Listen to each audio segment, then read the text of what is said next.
All right, Shalom Israel. Welcome back to Wednesday night class. Good to see everybody in person. Good to see everybody online. Shout out and shalom to Stream of Wisdom, Houston, Texas, Stream of Wisdom, Norfolk, Virginia, Stream of Wisdom, Rochester, New York, and shout out and shalom to Kawakam in Guatemala, and Amiyatza in London, and all the congregation that is spread out throughout Central and South America, also in North America as well, Florida, Albuquerque, so on and so forth, California, Georgia. Shout out, shalom to all your families. I know this is a series that's hard to get away from. But it's so much involved in this. It's as much as we want to move past it, and I want to move past it, and just more keeps popping up and resurfacing as far as being necessary to speak on. You know, I love about and extract from. Yes, sir. I love about it shows what I've been learning is that if we're not gonna be spiritual, we're gonna follow someone in the Bible. We're gonna follow some character. We're not gonna be individuals. We're gonna follow some type of spirit. Right, and because we know that things are written aforetime, written for our learning. So everything written aforetime is for us to extract from and pull from and learn from. And so there's lessons all throughout the scriptures. And in this particular character, there's a whole lot of lessons involved in this guy, Cain. Matter of fact, let's go ahead and get started because there's a lot to cover. 1 John chapter 3, verse 12 and 13. And then also somebody get Job chapter 20, verse 18 as well.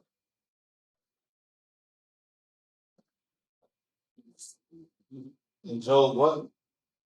We're not purposely trying to stick on this, but it is what it is. Job, let's get 1 John 3 and 12, and then we're gonna get Job chapter 20, and we're gonna get verse 18. We stopped last week at 17. We're gonna pick up at 18. Huh. All right, let's read this. All right. Title of the class is called Unbecoming Cain, Part 7. It's called Unfasten the Grip of Insecurity. Unfasten the grip of insecurity. All right, and we'll explain, and the class will also explain the title once we get through it, as we go through it. All right, so let's get that, Mawala. We are in 1 John chapter 3, verse 12. 1 John chapter 3 and verse 12 reads, not as Cain, who was of the wicked. Give me verse 11 first. Verse 11. Yeah. For this is the message that ye heard from the beginning. So let's start with what it's supposed to be about. What life is supposed to be about is this right here. Read on. It says, for this is the message that ye heard from the beginning. Read. That we should love one another. So that we should do what? Love one another. So when it comes to love, this has been the Most High's pivotal emphasis from the very beginning of time. Read on. Verse 12, not as Cain. So obviously, there's somebody that stands out in the Bible that doesn't know how to love. And the Most High doesn't want us to attribute his inability to love, not as Cain. Read on. Who was of that wicked one. Go ahead. And slew his brother. It said, who was of the wicked one and slew his brother. Read on. And wherefore slew he him? Go ahead. Because his own works were evil. It said, and why did he slay his brother? His own works were evil. Because he looked at his works and compared to his brother's works, and he saw that his own works were what? Were evil. Now, what does that feel like? What are we talking about here? Insecurity. Insecurity. We're talking about insecurity. Oh wow. We're talking about envy. Wow. We're talking about a fear of the fact that what I'm doing, I'm not getting blessed for, but what he's doing, he's getting blessed for. Yeah. But I'm working also, and I'm sacrificing also, but I'm not getting blessed for my sacrifice. But I'm watching him work, and he's getting blessed for a sacrifice. He's getting rewarded. He's getting rewarded. So he said, not as Cain, who was of that wicked one, and wherefore slew he him. Read. Come. It says, and slew his brother. Wherefore slew he him? Because his own works were evil, and his brother's righteous. Now, does he get away with it? Does he get away with the ability to take out and remove somebody? I want to remove somebody out of the picture that makes me look bad. Do I get away with that? What does the Most High do? Now give me Job chapter 20 and give me a verse, what did I say, 18? 18, yes. You got it, my one? Come. Job chapter 20, verse 18, read. Read that. That which he labored. It said when a man is wicked, when a man is or a woman is wicked and they're envious or covetous or insecure about what somebody else is doing and they're comparing themselves to somebody else's freedoms or abilities or blessings. He says, and I take it upon myself to say, you know what? Well, let me get this person out of my way. Let me remove this person out of my way. We're going to go into detail about what methods that people use to remove people out of the way. So you're saying that a person's getting there. I'm feeling insecure because my work's not being rewarded to the point where I have to get to this. Yeah, well, this is just one of many things that people will resort to remove the person out of the way. Okay. And so when because this person is making me look bad. So my only answer is I got to get them out of my way because I don't like the way I feel because of what they're getting and receiving. Read on. Come, that which he labored for shall he restore. So the Most High said, you know what? For a person that's envious or insecure and making attempts to remove somebody out of the way, he said, the Most High said, that's fine. You can remove that person out of the way, but everything that you do, you shall what? Restore. Meaning everything you accumulate is going to go right back into vanity. It's going to go right back into nothing. Oh, man. And with no purpose and no fulfillment. He said everything you obtain, you're going to turn around and give it back. It's certain. It's certain. You're never going to keep nothing in your hands. And we talked about this last week about holes in the pocket, beds too short, all my labor's in vain. We talked about this last week, how the Most High will curse the hand and curse the ground, or you become unproductive. No, so you can remove somebody out of the way that is getting blessed when you're not, and you don't like the way that feels. But the Most High will just say, okay, well, no problem. What I'm gonna do with you, I'm gonna put you on a perpetual treadmill of going nowhere. You're moving fast, you're working, but you're not going anywhere. Let me finish this point right here. Go ahead. Come, that which he labored for shall he restore. And he said that what you work for, you're gonna turn around and give it right back. So everything that you produced, all you did was just throw it back away. What else? And shall not swallow it down. It said, and not swallow it down, meaning what? You're not reaping the benefits of your actions and your work. What did the Most High do to Cain? Stripped him of everything, like Stripped him of what? anything like he touched, like with his bro. He didn't have a wife. No, he had a wife. The people around him didn't want to be bothered with him. Not yet. Yes, sis.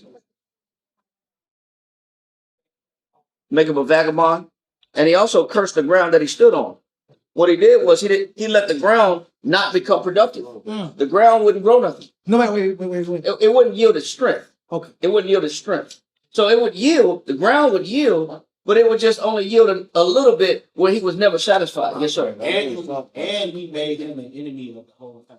Yes, absolutely. For others to hunt him down. Exactly. So he said, this is what the Most High does. You can remove the man, but that's not the problem. Your works are still inefficient. Your works are still good for nothing. Read on.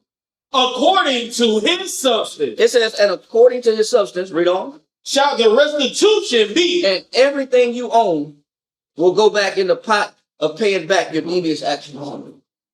You got to pay back everything that you deserve for your actions to where you accumulate nothing.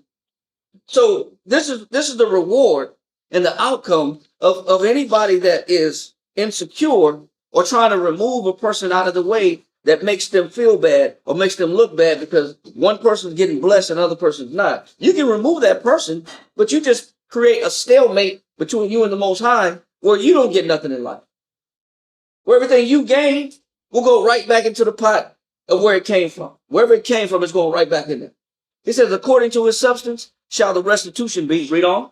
And he shall not rejoice therein. And also, you'll never rejoice in your labor. You'll never rejoice in anything you possess. So he won't be happy or satisfied with his riches. Never be satisfied. Never be content. Yes, sir. Labor is always a good work. It's always a good work.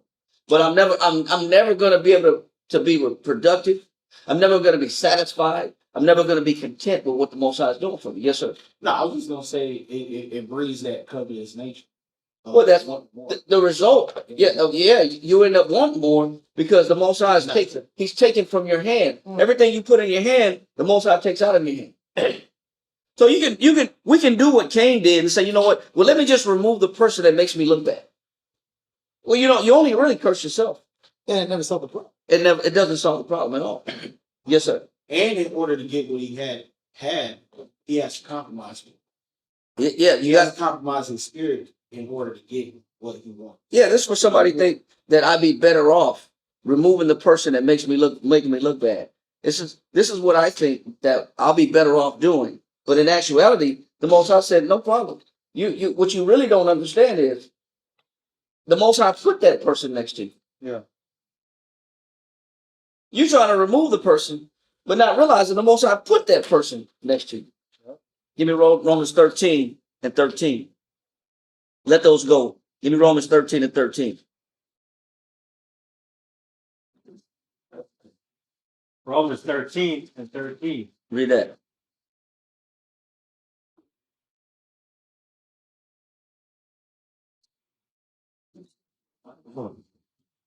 Says, let us walk honestly. And he said, let us what? Walk honestly. He said, let us walk honestly. Read. As in the day, He said, as in the day. Read. not rioting. Not fighting, not rioting, causing trouble. What else? It says, not in rioting and drunkenness. In drunkenness. What else? Not in chambering Chambering, sleeping around. What else? and wantonness. And wantonness, meaning covetousness. What else? Not in strife Not in arguments and debates everywhere I go. What else? and envy. And what else? Envy. What we just read, what we don't understand, is that everything we just read is a result of not walking honestly.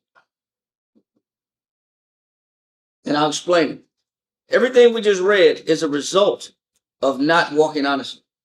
Now, when you look at the word honestly, the word honestly in the Greek means seemly.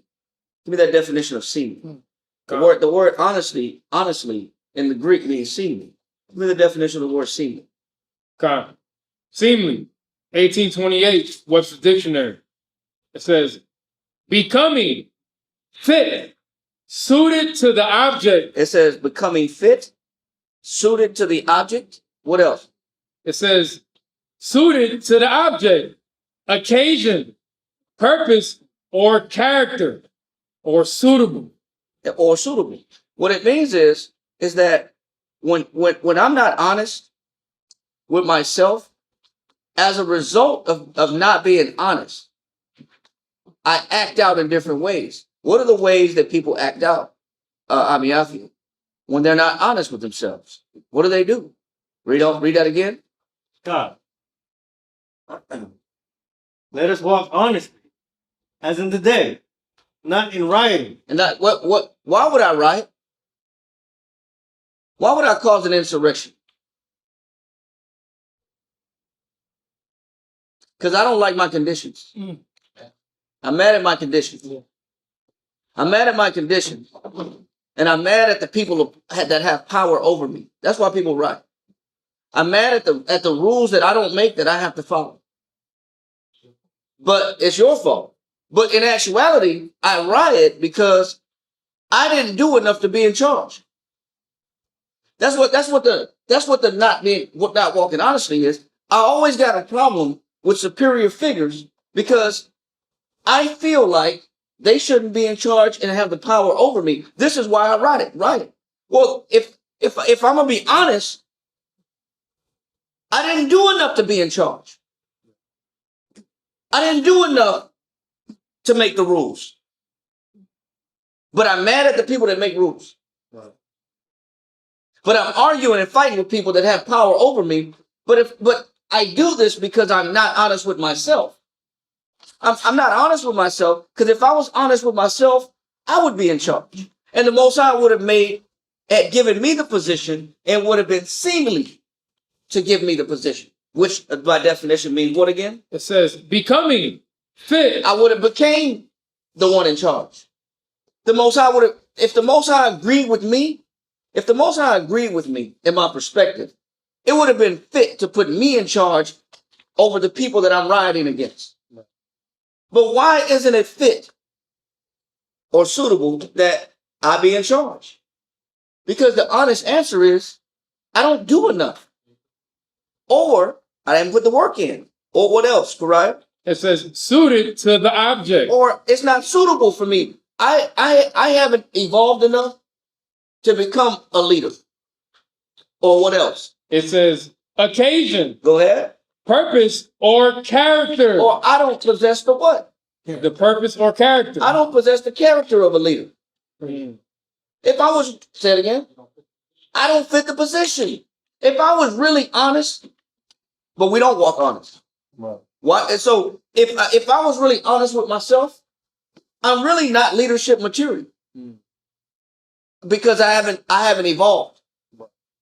But to walk dishonestly is to riot against the people that are in charge. God. To always have a protest about the decisions that people make in front of me. Keep railing and railing and railing against whatever's projected or ordered or structured or what's planned every day. I keep railing against the daily routine. With the schedule that's fed to me. It's always that. Or the methodology that's being done in front of me. Method of schedule. I'm railing against that. Right. Well, why? And if I really had the character, if I was really honest, if I really had the character to be a leader, then the Most High would have put me as a leader. God. But everybody that doesn't walk honestly, that lies and deceives and walks deceitfully, has a problem with the leadership. What else do I do by not walking honestly? Riot? What else? Romans 13:13. Let us walk honestly as in the day, not in rioting and drunkenness. Oh, drunken. Why am I drunk? I don't like I want to numb myself from my reality. Yeah. I don't like the reality. I don't want to live in reality. I don't want to live in truth.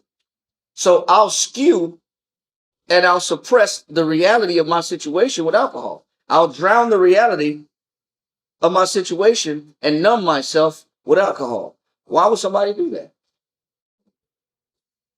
Because I don't want to feel it. I don't want to feel the truth.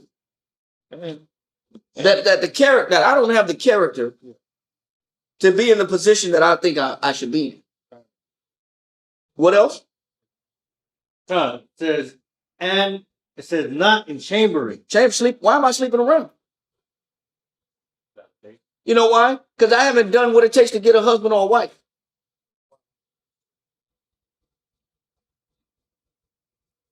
Because I'm not walking honestly. Because if I was honest about the fact of if I do what it takes to get a husband or a wife, the Most High will give me a person. If I was honest about myself, I wouldn't just sleep and throw myself around just to anybody. But what I'm looking for, I don't have the quality or the character to maintain a husband or to maintain a wife. So what do I do to try to enforce my way, to get my way? I don't have what it takes to be a wife. But what I'm gonna do instead? No, if I'm a man, if I don't got what it takes to have a wife, I'm just gonna sleep around. If I don't have the character, if I don't have the intelligence or the skill or the responsibility level to maintain a wife, then I'm gonna just hit and get what I can get. I want the benefits, quote unquote. I'm gonna just get what I can get and make the best of whatever I can come across or who I come across. Smash and grab. Flashing dash. So I'm gonna just smash and grab and do whatever I can do or I'm gonna just take somebody else's. Yeah. Well, I'm gonna try to get somebody else's. Because I can't get something for me, so I'm gonna take yours. I'm gonna take You yours. can't get mine, so I'm gonna take yours. I'm gonna take yours. Actually, yeah, I'm gonna take yours. But so what am I doing? I'm chambering. Yeah. Why would a man or woman chamber? Why would they sleep around? Because you haven't been honest with yourself that you haven't done what it takes to be a husband.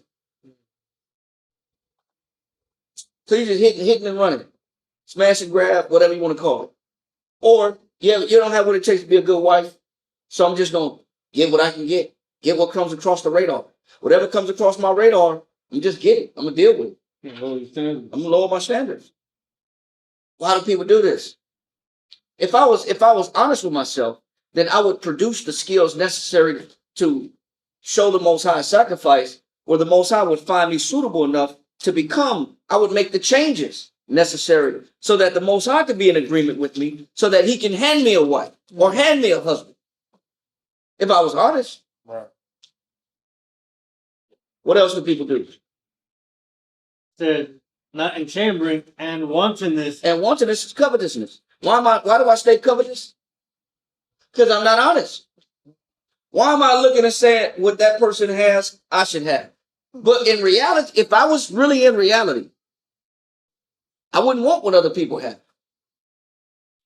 I wouldn't be lusting over what other people possess because I know I would be honest with myself and I would say it's not suitable. It's not suitable. And obviously the Most High doesn't agree with my opinion that I should have what that person has. All these are a result of not being honest. What else? And says not in strife. But why would I strife? Why would I always be arguing? Because I'm angry. At something. Why am I always disagreeable and combative with people? I think I'm not happy about that. I'm not happy about my life. So everybody irritates. Because I'm constantly in a state of irritation. Internally, I'm irritated and I'm vexed. And now everybody around me just adds to my vexation. So I'm in conflict everywhere I go. Maybe it's the point where you find joy in arguing. You find joy in being back and forth. That's your way of getting attention and getting energy. Yeah. I think You're a drainer. I think everything is a debate. Yeah. Yes, sir. I would say we're not honest and accept the work that we're putting in has us where we're at. Say it again. We're not honest to accept that the work that we put in is what has us where we're at. So what do I do instead? Right. I argue. I debate with you. I go back and forth with you. Say it again. That's a way of deflecting. Or that's a way of me trying to still enforce my way. Yeah. But the truth of it is, if the Most High saw it fit, I would be dictating the way. I would be mapping out the situation. I would be controlling the circumstance. I would be the head of household if the Most High saw it that way. Mm. But what we do is we don't want to walk honestly. And we lie to ourselves and we have this type of behavior because this is a result of what people do when they lie to themselves. Yeah. This lifestyle that we're explaining is what people do when they lie to themselves. I should be in charge. Well, if the Most High really agreed with you, then you would have been in charge. Right. But obviously the Most High don't agree with you. But you're arguing like hell. You're debating like hell. You got something to say like hell. You always got an issue. You always have conflict. But read on. Says not in strife and envy. It said not in strife or what? Envy. Why do people envy? Why do people envy? Because they don't like what they got. And they feel like I deserve better. Right. But is that true? That's not true. That's not true. That is not true. How come he got that? Because the Most High saw fit to give it to him. He deserved it. The Most High blessed him. But I don't agree. Yeah. Or I lie to myself and tell myself, he's not worthy of that. I am. There's a lot of problems that get brought out when you're not walking honestly. I didn't know it was that many issues that pop up. Like, it's so many variables that come out with that natural dishonesty. Yeah. You know, it just shows you how Cain, the envy and the insecurity in Cain became unbearable. It became unbearable. He couldn't take it no more. Give me that definition of insecure. Because that's too. And his parents knew the Most High. Yeah. His Adam and Eve knew the Lord.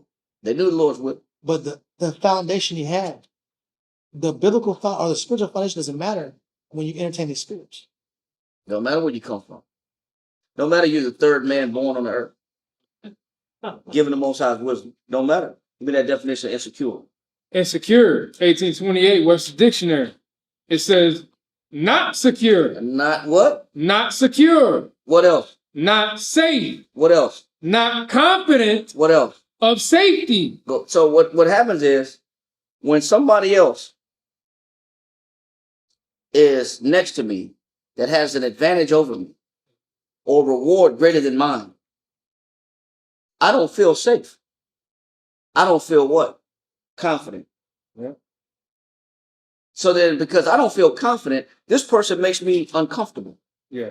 So now I take everybody as a what? Correct. Everybody is a threat now. You're a threat to me.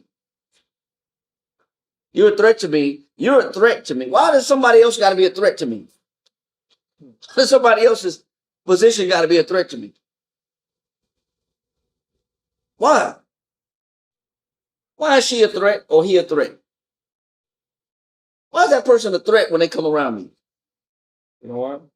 Because they're being honest and they deserve that position and I don't because I'm walking in dishonesty. That's why. It said, if I walk in dishonesty, continue with the definition. It says, used of persons.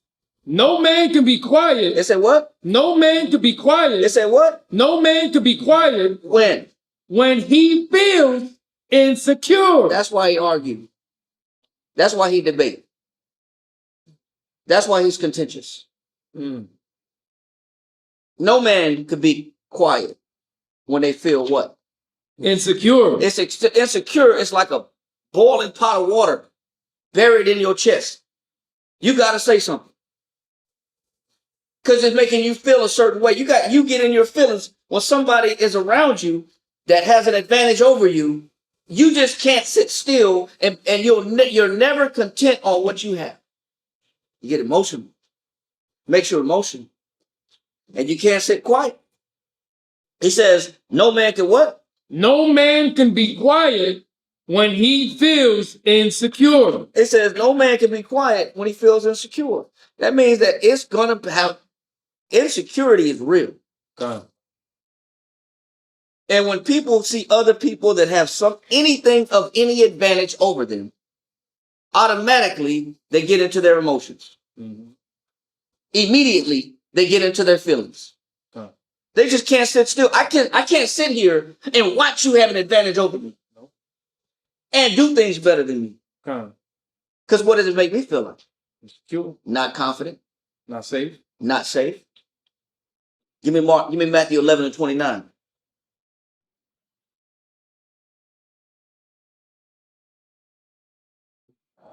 Matthew chapter 11, verse 29 reads. Right. Mm-hmm. Take my yoke upon you. That's why Christ said what? Take my yoke upon you. Christ said, listen. Hold on, let me get this real quick. Because I might want to read up one.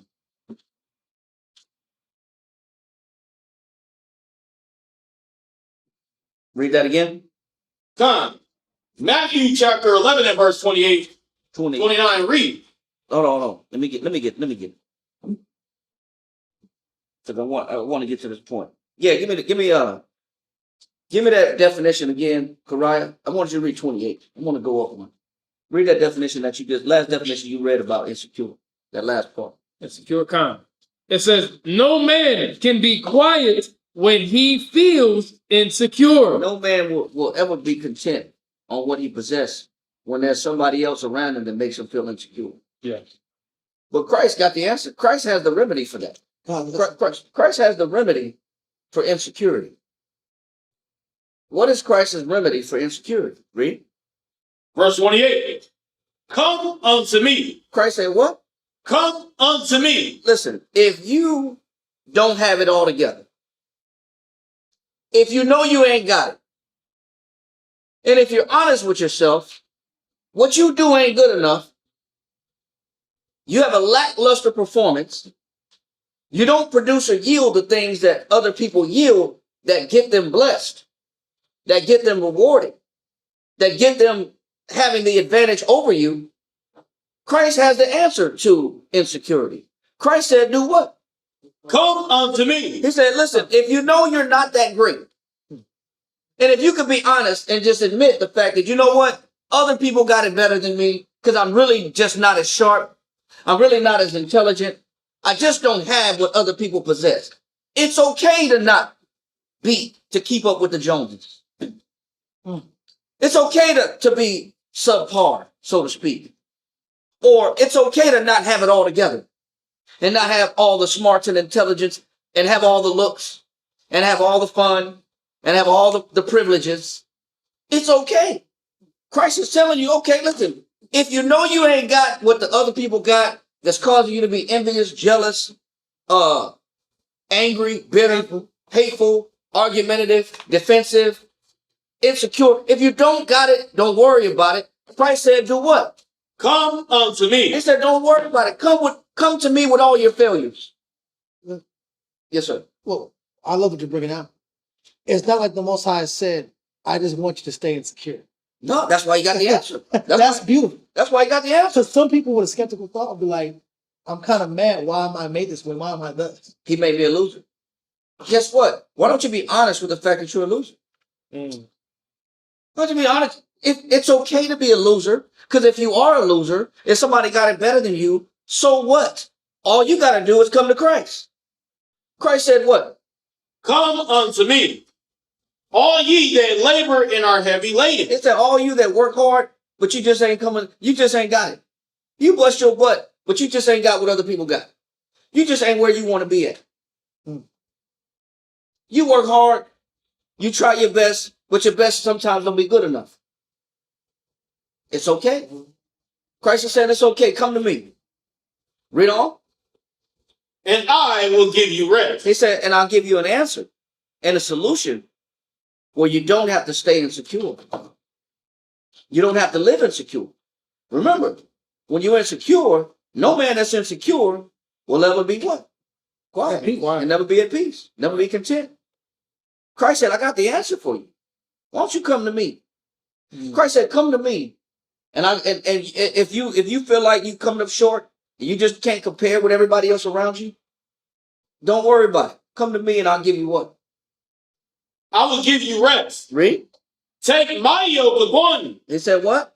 Take my yoke upon you. He says, take my yoke, hold that. Take my yoke upon you. Meaning Christ said, listen, put down your cause and the reasons and the motivations of why you do what you do and pick up my yoke. My yoke is my business.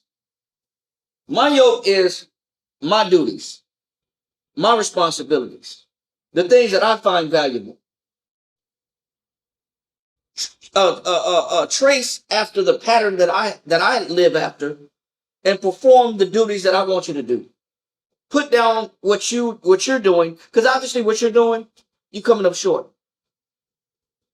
You're never at rest, because anybody that's always comparing themselves to anybody else will never be at rest. So Christ said, just put it down. Don't worry about it. Don't worry about comparing yourself to nobody else. Don't worry about looking at nobody else's advantages, blessings. Don't worry about it. Come to me and I'll make you content. Read on. Take my yoke upon you. He said, take my what? Yoke upon you. He said, take my yoke upon you, my responsibility, my business. Read. And learn of me. And follow after me. Christ said, I got the remedy to insecurity. What is the remedy and the answer to insecurity? Read on. For I am meek and lowly in heart. Stop. What is the answer to insecurity?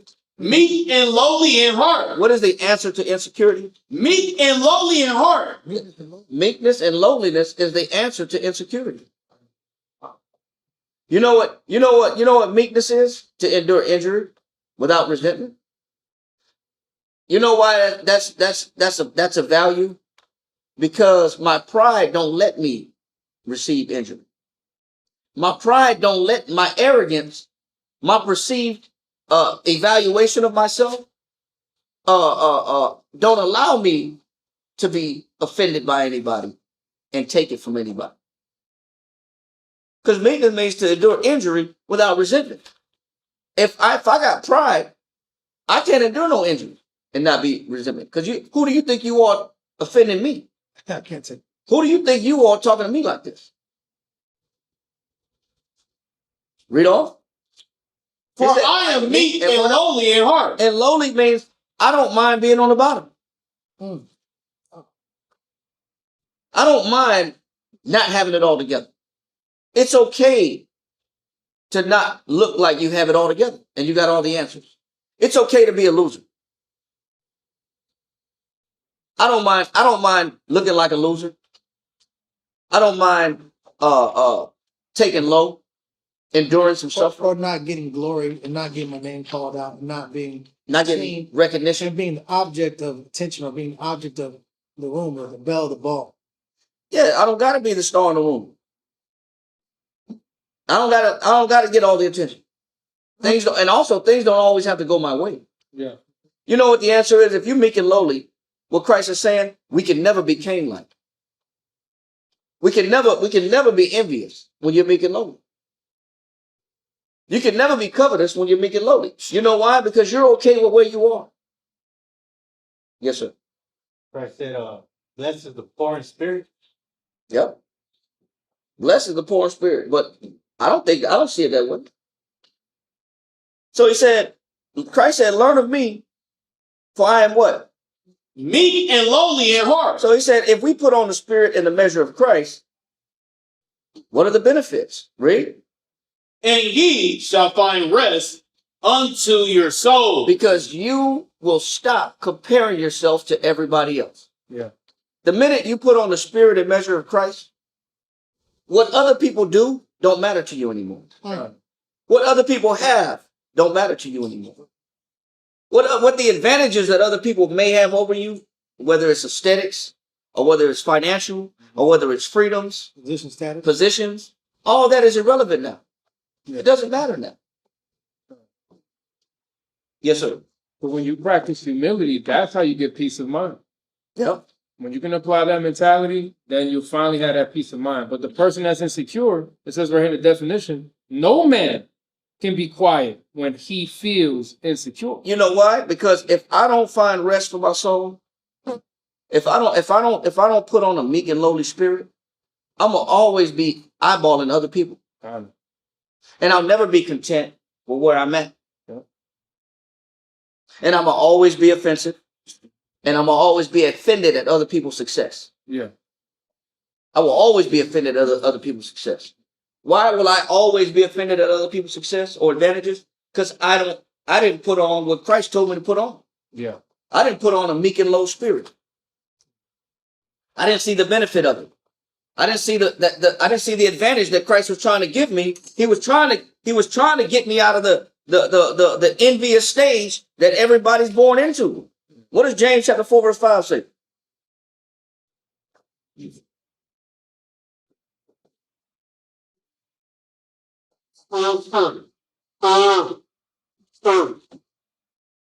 James 4:5. Mm-hmm.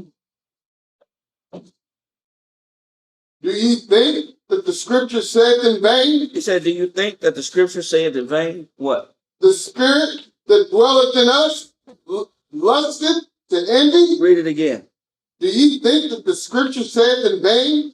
The spirit that dwelleth in us lusteth to envy? What's natural in mankind?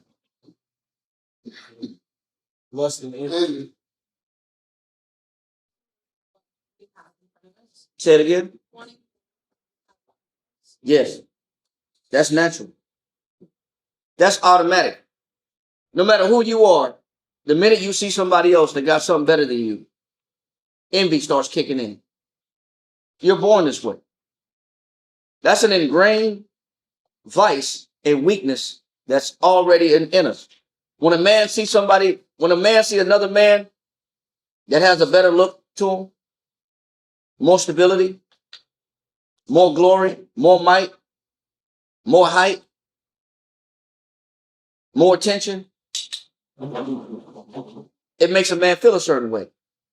When a woman sees another woman that's got more beauty, more favor, better body, better boobs, better chest, better butt, whatever women compare themselves to, better looking kids, I don't know. Whatever woman look at, I don't know. Better hair. Better hair, Everything's real. better car, better house, better purse, Better situation. Better job. better outfit. Better job. I don't whatever woman look at. For fathers when Pretty you see other children get better in sports, Yeah. better in football and basketball. I wish my son was like that. No, but Right? That's Man, every kid. you know, it's just, yeah, when your kids are bad at sports, the coach tells the team that just lost, listen, man, we got to get out of here. Put your helmets on while we're on this bus. You got to put your helmets on. Listen, everybody leave your uniform on, leave your helmets on, get on the bus and don't celebrate. Let's get out of here first. Let's get down the street first. Why does the coach tell you to leave your helmet on when you're a better team? It's a good one. Because the losers throw rocks at the bus. Wow. Because that's what they do. No way. Of course. Yeah. Of course. Small town stuff or what? No, bro. Big city stuff. What? Yeah. This is San Antonio stuff. Oh, man. It's right here. And this is middle school. This ain't even high school. When your kids just don't got it, they resort to throwing rocks. those stuff all out the bus. You know, they make sure that they try to get you one way or another. That's the insecurity talking. Why? Because you just didn't have it on the field. You just wasn't good enough on the field. So now you want to throw rocks. Now you want to chase the bus and throw bottles. Because you just didn't have it in the field. That's what people do. Whatever people do to feel insecure, if I don't put on a meek and low spirit, I'm subject to what's already in me. Huh. And I'm subject to producing behavior that's already in us. And what's already in us, according to James 4 and 5? Envy. Read it again. Ye think that the scripture said in vain, the spirit that dwelleth in us lusteth to envy? Don't you think that this spirit was created to look and observe and to watch and to compare? It's always been that way. You always looked at who had better shoes than you in school. You always looked at who had better clothes, who had better jewelry. Better barber. I can't give on that. Or you compared lunches in elementary. Let me see your lunch. What your mama make you? Peanut butter and jelly. You got the same thing. And the foil, right? You got the same. You got peanut butter jelly again. That's all y'all got. Yeah. When their moms made them like pumpkin meals, but you had like the same like whole. You had a Lunchable. You had a Lunchable that was $1. And it had six crackers. It had 6 pieces of cheese. Then it had 6 pieces of chicken or turkey. And then you had a cake. You had a pouch. You had a tuna pouch. Yeah. You had the kit. You had the tuna kit. That had the little pack of relish. It had the little pack of mayo. It had the baby spoon. It had the little can. And you peel it back and you got to mix it all up. And by the time you open everything and mix it up, lunch is over. Oh, man. Because you had the tuna kit. You tuna kit again? That's all you got is the tuna kit. It'll work. Some people just add a mayonnaise sandwich or a cheese sandwich. Listen, bro. Listen. Peanut butter and jelly because it was cheap. Listen, but you will get compared. It's natural. Kids do it. It's natural. Yeah. It's natural to look at somebody else because that's how people measure themselves up, whether they have an advantage or not. That's how people place themselves in society. Where do I fit in amongst all my peers? Where do I fit in at amongst my peers? Am I one of the elite of my peers? Or I'm in the middle? Or a lot of us is where? The bottom. You know, a lot of us was at the bottom of the barrel in our peer group, in our class. We're not looking at all stars in here. Christ said, man, listen, it's okay to be a loser. A lot of us barely made it to school. I didn't even make it to school. And a lot of the work we did was at the bottom, man. Was in the bottom feeder. Was the bottom feeders of the elementary, middle school, and the high school. We weren't the stars of the show. Christ said the whole need not a physician, but the who. Why are we here? You know why we're here? Because we were low tier. That's why. We were low achievers. And we didn't have it all together like we think we did. We're not as smart as we think we are. We're not as high and mighty as we think we are. We're not as glorious as we think we are. We're actually low-tier individuals that if we decide to follow after Christ, like Christ told us, then we'll get out of that mentality of having to worry about who got something that we don't. Then I can just focus on Christ. Christ will give me a new job. Christ will give me new relevance. Christ will give me a new personality that I can be confident in. He'll give me real confidence. Because you know what fake confidence is? Wearing fake jewelry. Yeah. Because that's what I did. Because I couldn't buy the real stuff. I had a whole lot of fake jewelry. Had a whole lot of fake jewelry. Fake rings, fake necklaces. Why? Because I couldn't afford the real deal. But always who comes around? Somebody that's going to compare.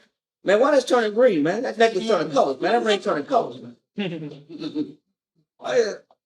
It's kind of greenish, man. That ain't 24 karat, man. That ain't even 10 karat, man. Where you get that gold from? Why that gold tarnishing like that? Gold don't tarnish like that. It's platinum. Oh. Man, that ain't platinum. That's rust. That's rust, man. Platinum don't rust. So what do? We live a lie. That's what I did. I lived a lie. I pretended. I pretended to be that guy that had the jewelry. So I wore fake jewelry. Christ said, listen, man, take all that off. I got a new job for you. I got real confidence waiting for you. Yeah. Or you can hold on to it, what you think you are, who you think you are. And you'll live a life of always comparing yourself to everybody else and what they got and what you don't have. You can keep the lie. You can keep the lie. That's fine. Go back to Romans 13 and 13.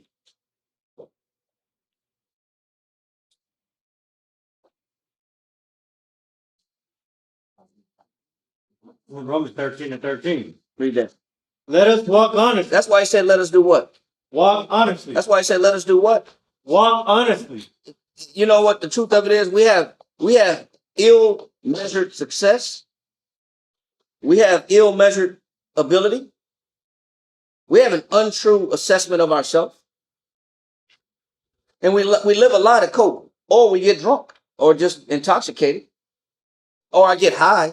I got to get high with the fact. I got to get high just to live with myself. Because I'm really a failure and I don't like myself. I got to get high or drunk to live with myself because I don't like who I am. Mm-hmm. Well, Christ is really saying, listen, man, I got the answer. Listen, come to me. Got a job for you. Put on my spirit. Learn how to be meek and lowly, and you can let go of the impression that you're a failure because you're too busy comparing yourself to everybody else. It's really freedom. Yeah. From us being self-propelled slaves to an image that we really don't obtain, that we really don't possess. We're really liars. That's why if you can, please listen to Ward's class. That is a series that he's been going over. Because he's been going over this deceitful nature about what we tell ourselves that's not true. He's been hitting us up every Monday for like 11 Mondays. Please listen to him. Because what Ward's really bringing out is really truth about how we operate. We don't want to see ourselves. Christ is saying it's okay to be yourself if you're a loser or if you're less than. It's okay. Come to me. That's why we was called in this truth. So we said what? Romans 13 and 13. Romans 13 and 13. Let us walk honestly, as in the day, and not rioting. It said, you know what? I'll stop rioting because I riot because I'll be offended at other people's power over me. Because that's what a riot is. A riot is an insurrection. You don't agree with the powers that be. You have an issue with the powers that be. If you put on a meek and low spirit, you'll learn how to look at people around you and look at your scenario and look at the situation correctly. I don't have to have control, and I can still be of value and service to Christ. I could be on the bottom, and the Most High can still love me. I don't have to fight and argue with people around me because the Most High put them in front of me. Let me live in reality. If the Most High wanted me to be in charge, he would have put me in charge. Am I okay with that? Can I be okay with that? The truth of it is no. Right. The truth of it is we're offended at somebody else's superior way of decision making. We're offended at somebody's superior way of doing something. We're offended at somebody's superior lifestyle. We're constantly offended when somebody has an advantage or freedom that we want. We're jealous of people. And we don't even know why. We're jealous because it was in you when you was born. That's why I said, don't you think do you not think the scripture said in vain, the spirit in us lusteth to envy? Don't you think that the Most High knew when he created us, he was creating an eyeball watcher, a pocket watcher, a people watcher, somebody that was going to make constant comparative analysis to the next person to find out their identity? Read. Come, let us walk honestly. No, give me that. Hold on.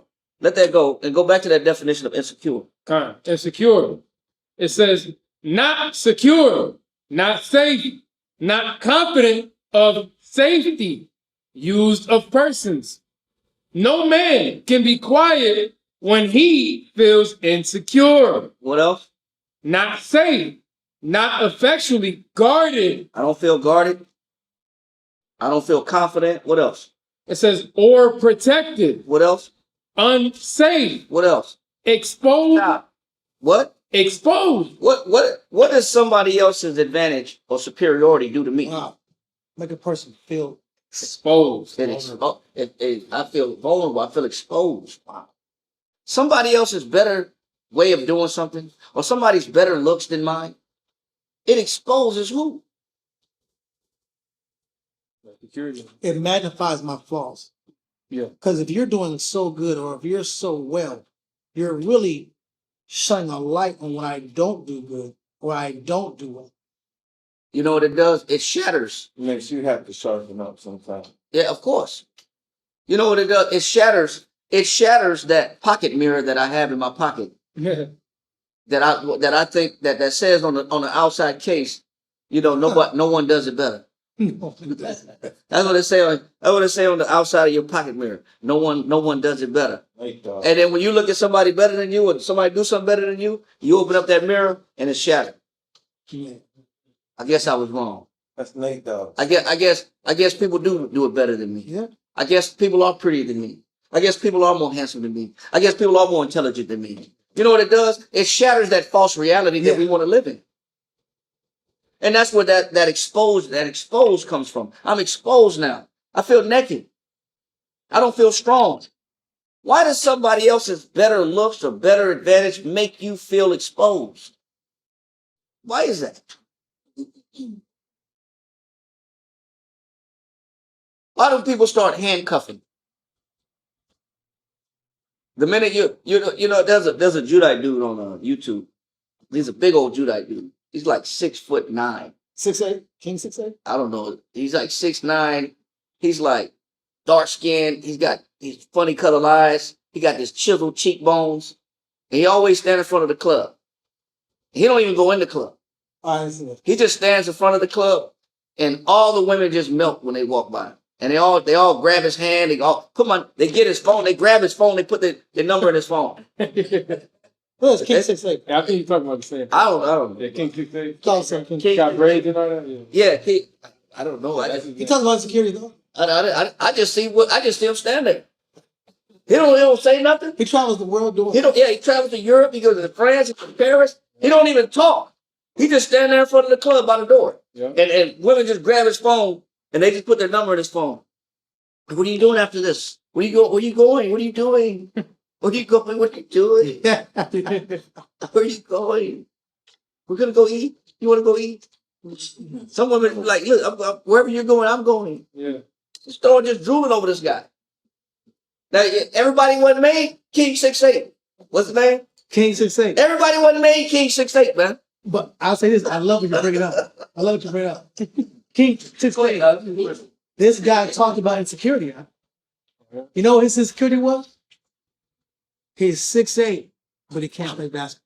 Oh my God. Listen, he can get women. Yeah. He just stands like this, Chilling. and they gonna flock. Mm-hmm.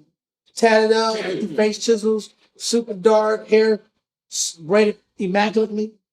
He just does this, and he's like, he has Dwight Howard body, and I'm not obsessed about the guy. I'm just saying the spirit. Dwight Howard body, chiseled face, sharp braids, deeper voice, that buttery voice that women like. They love him. He's in the car driving about You know, it don't matter if you play basketball. I mean,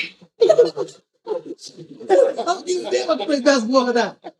Everybody keeps acting like I need to play basketball. Everybody is saying like everybody that's total need to play basketball. He's fighting that insecurity. But he's exposing everybody else's insecurity.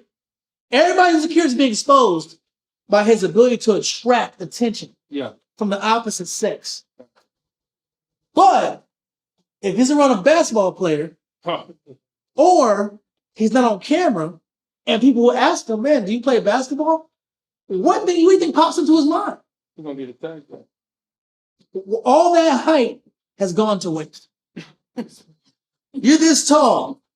You're this tall, but you can't hoop. You say he got insecurity. I watched a video of him one time. He was just talking and rapping. And he was trying to be inspiration. He wasn't trying to be a jerk. He was like, man, it doesn't matter if you play basketball or not.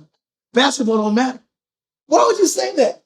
Yeah. He said, people say because I'm 6'8", I should be playing basketball. I stay in my lane. I said, he's in the right spirit.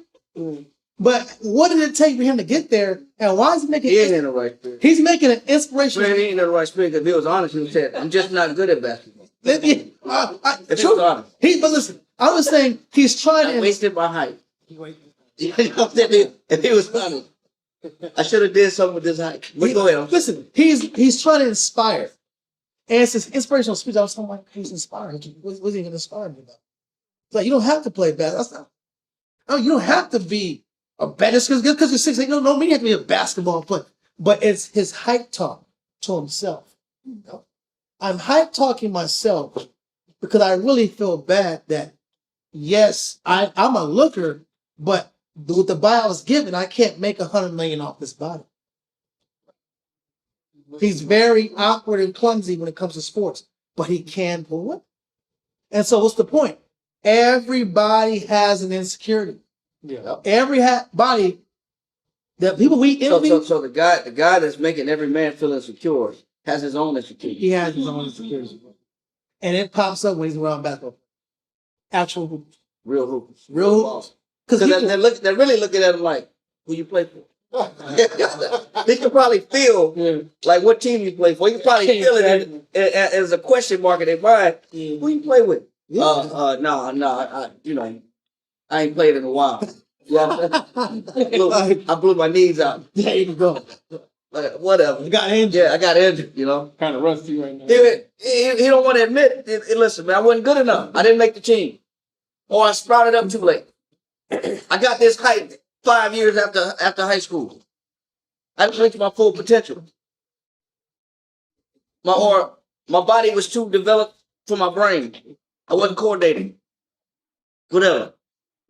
But it just shows, like you're going to, that insecure nature is there regardless of whatever physical gift or life gift you got. The fear of being outshined is real. People hate feeling outshined. That's a real fear. Somebody outshining me is a problem. It's a real fear that people have, and they don't even know why they have it. Can I ask this question? Mm-hmm. That's a real question. People fear being outshined, right? Do people go into these? So some people feel like I'm going to make myself good. They become obsessed with trying to be good enough because that issue or that insecurity is constantly talked to. It's constantly vexing. They go on this tirade. I'm going to buy every makeup they got. I'm going to buy every Jordan they got. I'm going to buy every gold chain they got. I'm going to buy every car I can get. I'm going to make the most. I'm going to put the most hours in. It goes in that Jordan spirit. I'm going to do everything I can to conquer people or or you look at the guy who purposely put steel rods in his shins because he didn't like how tall he was. He was always too short. Yep. He never got attention. Yep. So this guy went through the height surgery where he added about 6 to 8 inches to his height, which is very, very painful. Yep. They have to break your legs and they have to install metal rods in your legs and they have a device that you have to go back and visit, and they tighten up the device, and it's like bracing. Yeah, you got to get it retightened and recalibrated and keep your teeth straight. Well, they keep tightening up this device to extend his body, so he has to go in and get this damn crank turned on this device to make his legs grow and his bones stretch out. So as soon as his bones want to calcify, Then he got to go back in and get them re-broken and re-stretched. This is the pain that you got to go through just to get some extra inches. What about God just didn't make you that tall? What about living reality, the fact that you just weren't that tall? You can't touch the backboard. Well, okay, so you can't touch the backboard. Accept it. This guy right here, yeah, he paid $80K. He paid $80,000 for limb lengthening surgery. From like, what's that? 5'5" from 5'5" to 6 feet. So, man, from 5'5", you're the average height of a woman.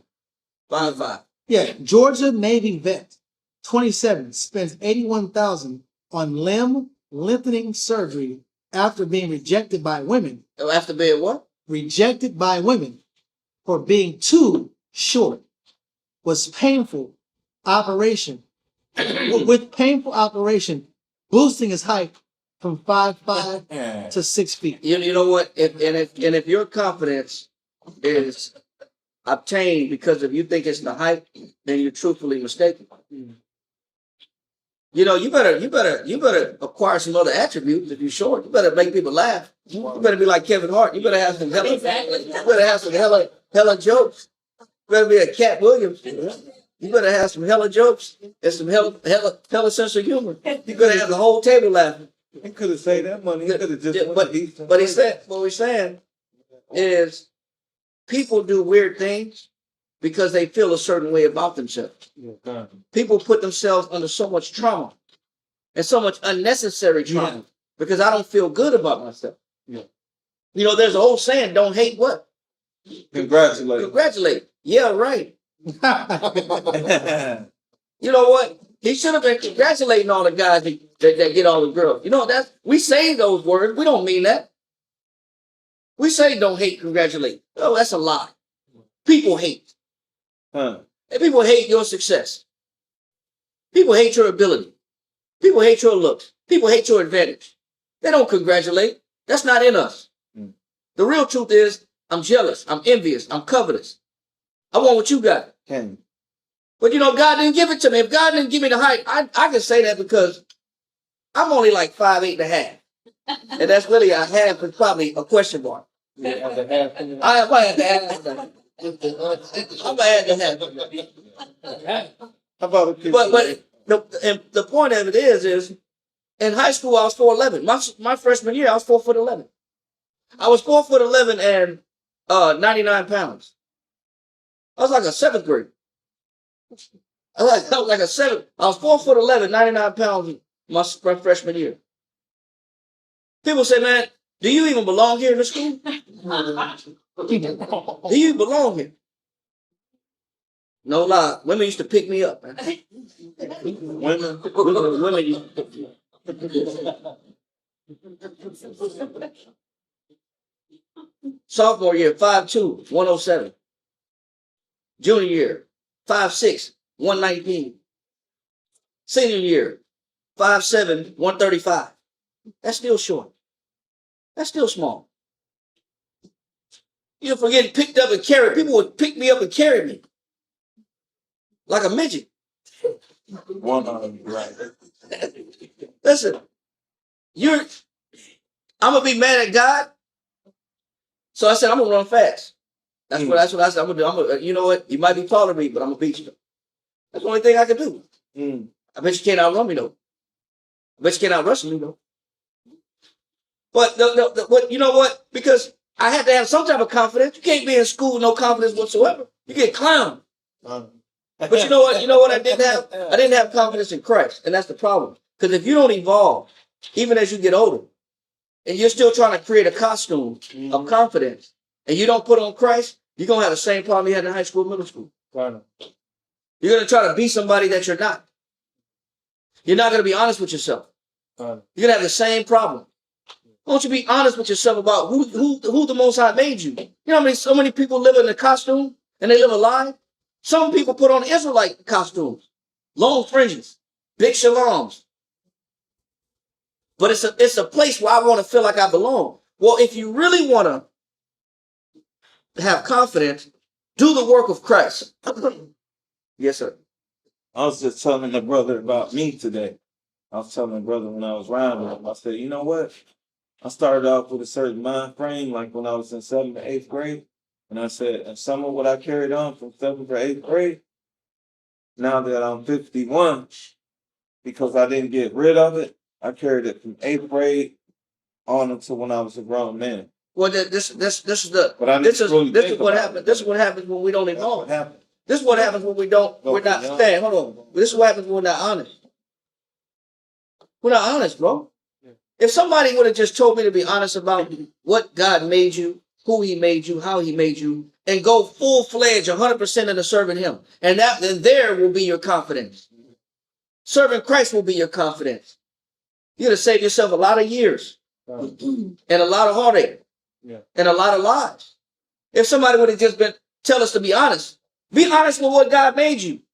He gave you that skin tone. Don't wish for something else. Oh man, dark. God made me too dark.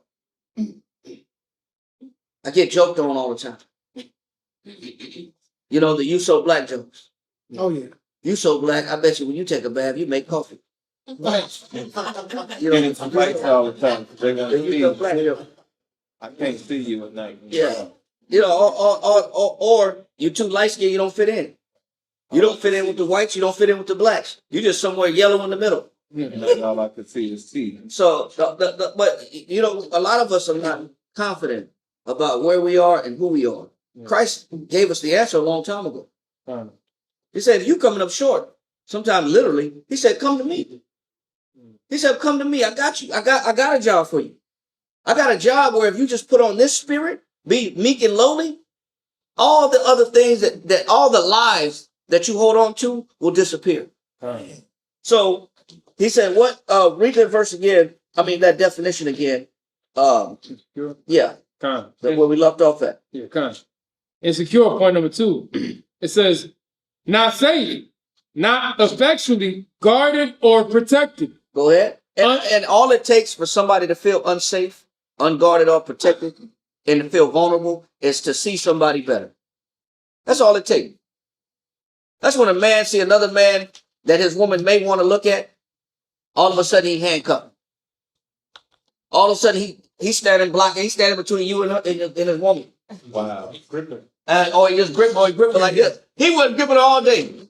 He wasn't holding her hand all day. Right. All of a sudden it's a guy. You see the guy in the store? But you can't do that. You see the guy in the grocery store that when men that are married have their woman picking up water bottles, like the cases. Yeah. And then he comes by and he picks the case of water up for and then the men, the husbands on the phone, they ain't paying attention. The husband's on the phone. They ain't paying attention. She picking up heavy 32 bottles of water in a damn water bottle stack on a pallet at the grocery store. He ain't paying attention. He just, on his phone. As soon as you see that other dude come in and pick that water up for her, and she stops. She's like, oh, thank you. Then the husband, I got it, man. Watch out. I got it. I got it. Watch out.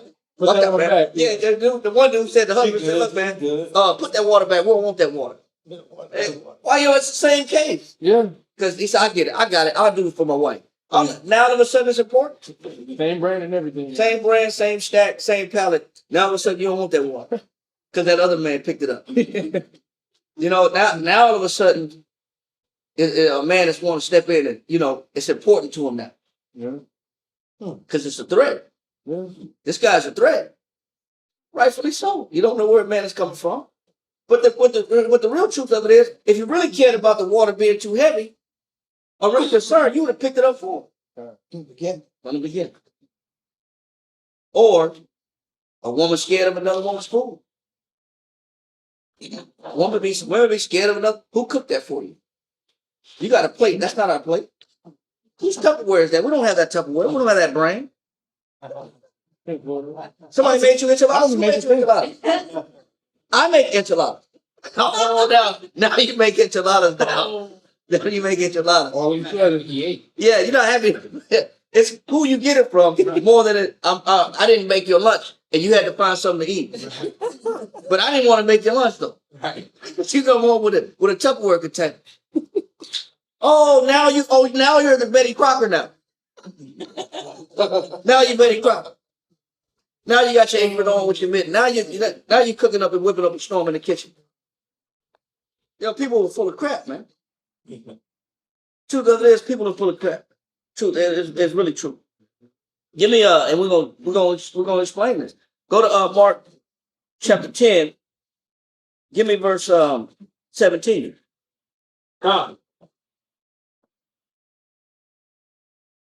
Mark chapter 10, verse 17 reads. Ready? Yep. And when he was gone forth into the way, I said when he was gone forth into the way. Read. there came one running. It said there's a man when Christ was gone forth into the way. He said there came one what? Running. He said this man was running to Christ. That's how the story started off. This man was running to Christ. Sprinting to Christ. And when he got to Christ, what did he do? And kneeled to him. And it said he ran all the way to Christ. And when he got to Christ, he did what? Kneel to him. Now, what would you say that is? What kind of spirit this man got on? Desperate? I like the word you use, desperate. What else? Somebody said something. Urgent. What else? What you said that one? Humble. Yeah. He said this man ran to Christ. He ran to him, and when he got to him, he kneeled down in front of him. That sounded like somebody that's been looking for Christ. Yeah. That sounded like somebody that want Christ real bad. Read. And asked him, good master, what shall I do that I may inherit eternal life? This man must really wanted eternal life. He had the action. He had the humility. He bowed down when he got to Christ. He had the performance that he really wanted eternal life. Read. Yahushua said unto him, why callest thou me good? Why you call me good? Read. There is none good but one, that is the Most High. Thou knowest the commandment. Do not commit adultery. Do not kill. Do not steal. Do not bear false witness. Defraud not. Honor thy father and mother. Sound like the commandments, the 10 commandments. Read on. Verse 20. And he answered and said unto him, Master, all these things have I observed from my youth. He said, all these things I've done from my youth. Now here's the part that stands out to me. Read. Then Yahushua beholding him. Stop. He said, then Christ did what? Beholding him. Then Christ looked at him. Christ didn't just hear what he said. He heard what he said. He repeated. Christ gave him the commandments. He said, I've done all these from my youth. Then Christ looked further. Then Christ looked deeper. Then Christ went past his words. He said, then Christ did what? Beholding him, loved him. He said, then Christ said, you know what? I love this man. Wow. He took a look at him, he examined him, and he said, Christ loved him. What does it mean when Christ loved him? How did Christ love this man? Read on. And said unto him, Go ahead. one thing thou lackest. He said, what? One thing thou lackest. What will you do when you love somebody? Say it again. Say it again. What do you do when you love somebody? You tell them the truth. You tell them but do people want to hear the truth? When you love somebody, you tell somebody the honest truth about the fact that they are not who they think they are, and that they're living a lie, and that they're wearing costumes, and they're not in a position that they think they should be in. People don't live in reality. But if you really love somebody, you will recalibrate their inability to assess themselves properly. Because each and every one of us got on some type of insecurity costume. And we do and say things that we shouldn't be doing and saying. That we do it because we're vulnerable, because we're exposed, because we feel what do you say? Unsafe, Yeah. not confident. But if you love somebody, you'll really tell somebody the truth. And that's what Christ did right here. Read. Come, verse 21. Then Yahushua beholding him, loved him, and said unto him, one thing thou lackest. He said, I'm going to tell you what you're missing. If you really love somebody, you'll be honest with them. Everybody don't be honest. If you can't be honest with somebody, you don't love them. You don't love them. But if you're honest with somebody, you love them. Read. You tell them what they're missing. And thou shalt have treasure in heaven. He says, hey, if you listen to what I'm going to tell you, and if you listen to the truth about what I'm about to tell you, he said, you will have value in heaven. You will have treasure in heaven. Read. And come, take up the cross. He said, I'm going to tell you the truth, what you're missing. He said, you know what? Come, take up the cross, which means you make the sacrifices that I'm going to make. You follow after my cause, which is a life of sacrifice.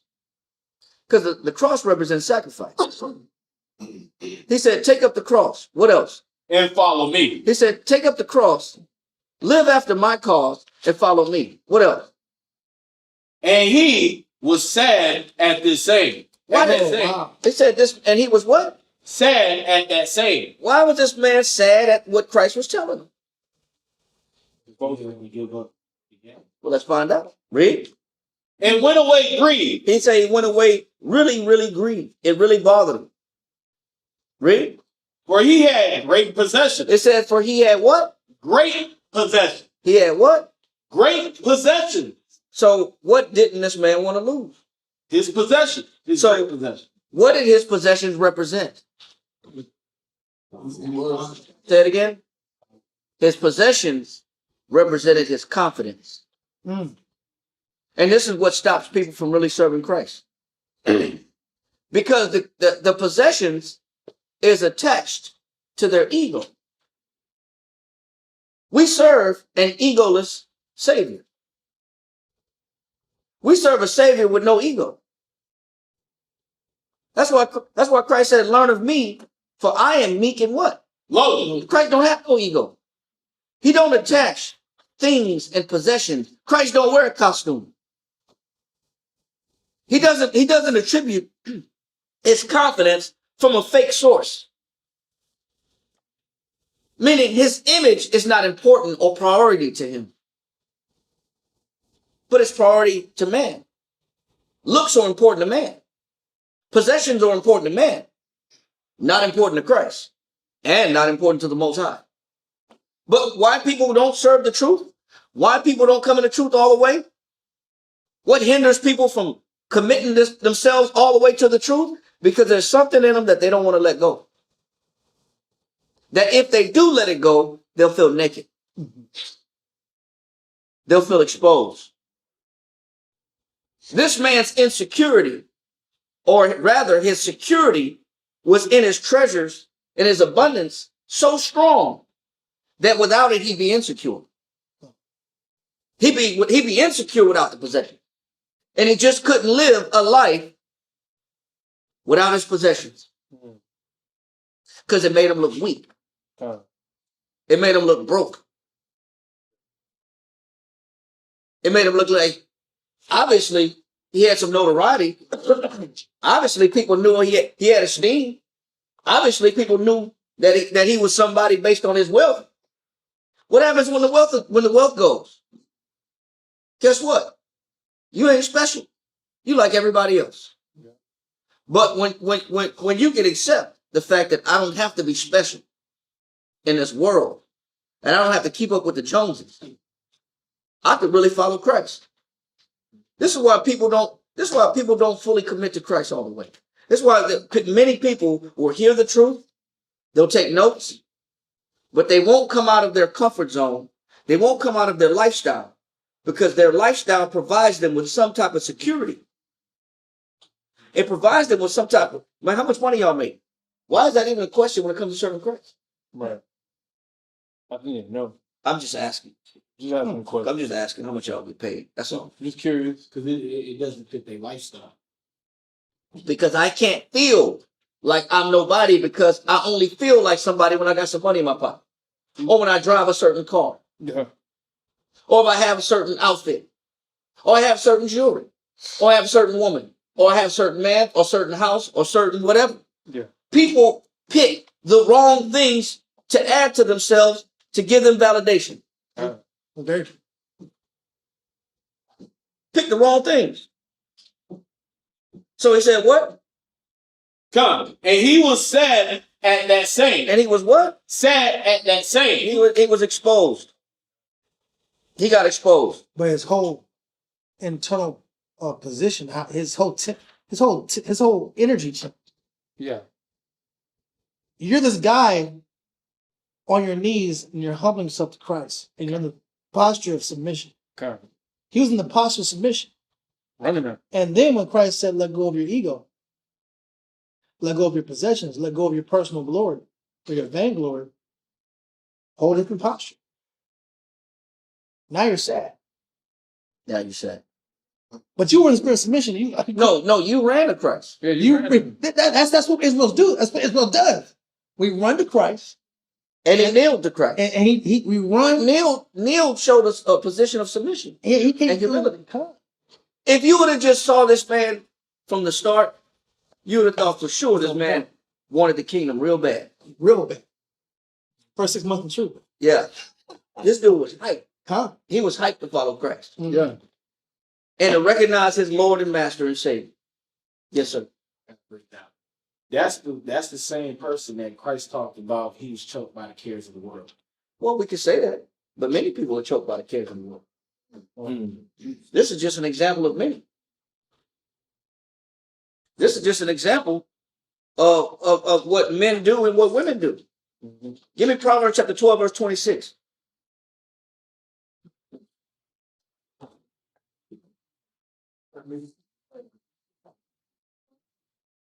Hold that though. Hold that. Hold that. Finish reading. Finish reading. Mm-hmm. The other one? 21. You're in Mark 10 and 21. You go back. Whoever got it. Mark chapter 10, verse 21. I'm there. Mark 10, 21.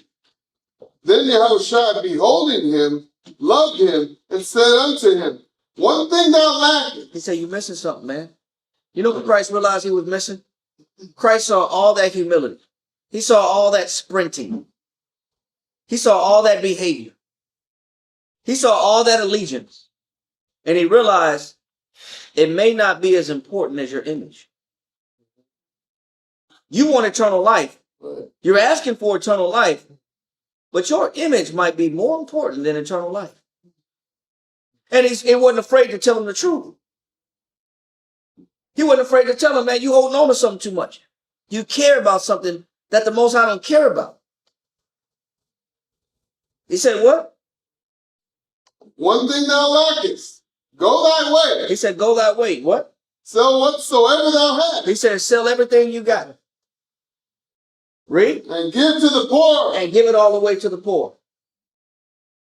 Does that sound like something that he wanted to do? No.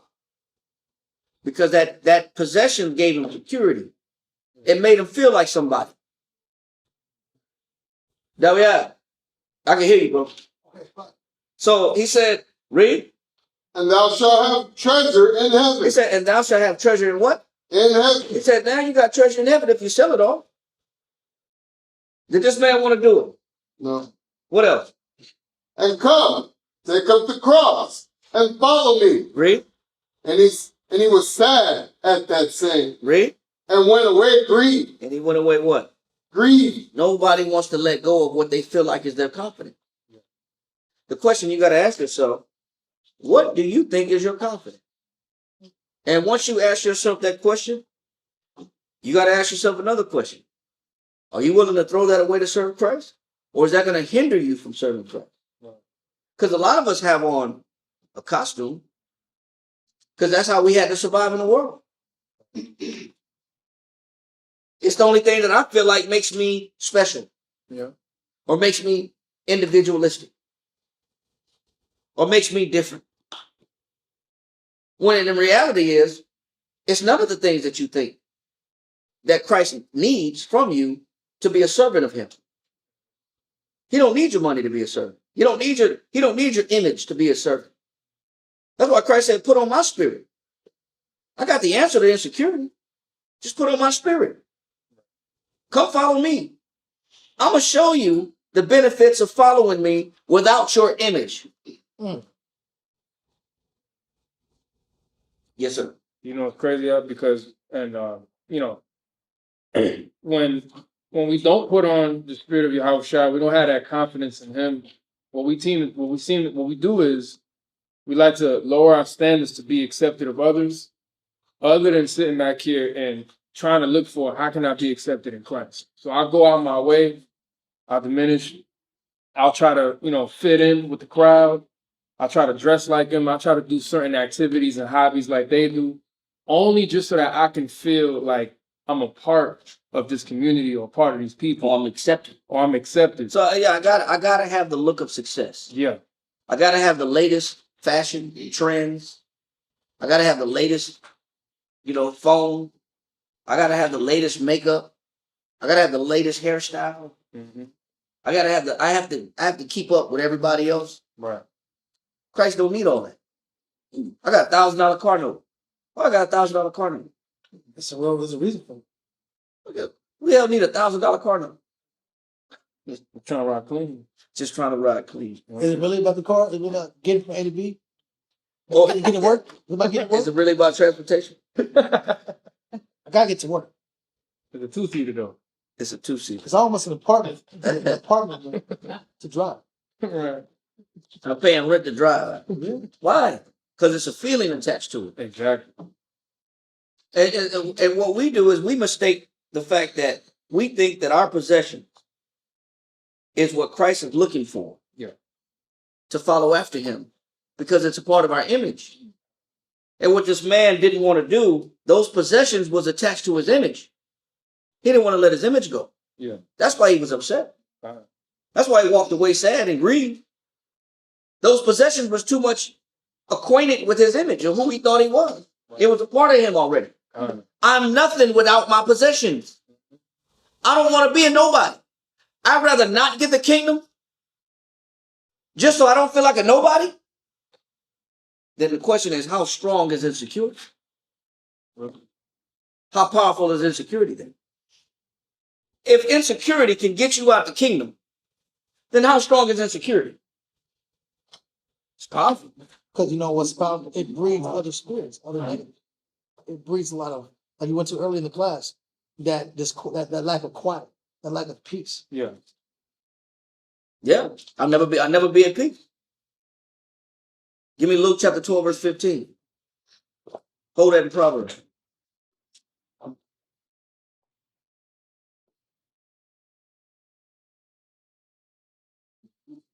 Luke 12:15.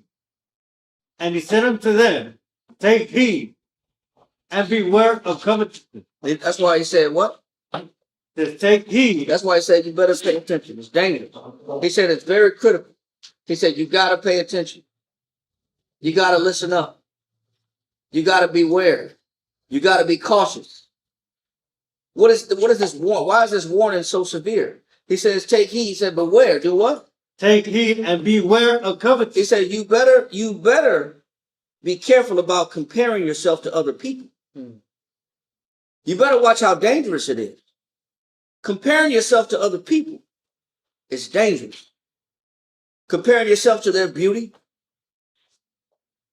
their advantages, their economy, their lifestyle, their freedoms, their position, their brilliance, their intelligence.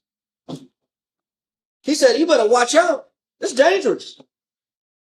You run the risk of disqualifying yourself in the kingdom because what you're looking at in people really don't matter to the Most High, but it matters to you because it's important to you because it's a part of your image. Yes, sir. What you're describing is being in the environment of the world. And it's very powerful and it's very dangerous. You know how many people leave the truth? Because they're not content with serving Christ? Because I don't feel like somebody? Yeah. Don't you know we've seen people, this is no lie, we've seen people come to the cart that we have in the malls, drop a check of about $2,000 on the table and tell a brother, listen, man, this is what you can make if you sell for us. Because they obviously saw our potential. Everybody see our potential. Because we put it on the line for Christ, and we go all out for Christ. When it comes to work, what we do for Christ, we don't hold back. So people see that potential, and they see that zeal, and they want to attribute that zeal to their business. Yeah. And they want to bring that sales ability and those skills that we developed and harnessed in Christ and to benefit their particular businesses. Right. They say, how much you make here? Man, that's all you make a month. This is what I made last week. I've seen a man do this. This is real deal. Drop a check on the table and say, listen, man, I made this just last week, and said, I'm in the same mall you're in. We're one store apart. You're in a kiosk. You're in the middle of the mall. I'm at a jewelry store where I can see you. You can see me. We're talking to the same customers, but this is what I bring home in a week. This was my check last week.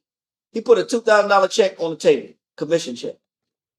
And the brother just sat there and got quiet. A week later, that brother was gone. Wow. Where did he go? Work for him. Where he go, that one? To work at the jewelry store. And then, how many Israelite men did he bring with him to the jewelry store? A whole lot, bro. Huh? Bro, a good night. Like a little baby cabin. The million dollar question is, how long did they stay? Because it could have just been this temporary. You know what it was? No, they stayed. You know what it was? They stayed until the jewelry store and we was at River Center Mall. And you make your money on the weekends when it's a military city. When the military soldiers first get out of boot camp, they buying anything and everything they see. Because they've been cooped up in a barracks for 3 months, 6 months. So as soon as they got some money and freedom, no matter what you put in front of them, it's sold.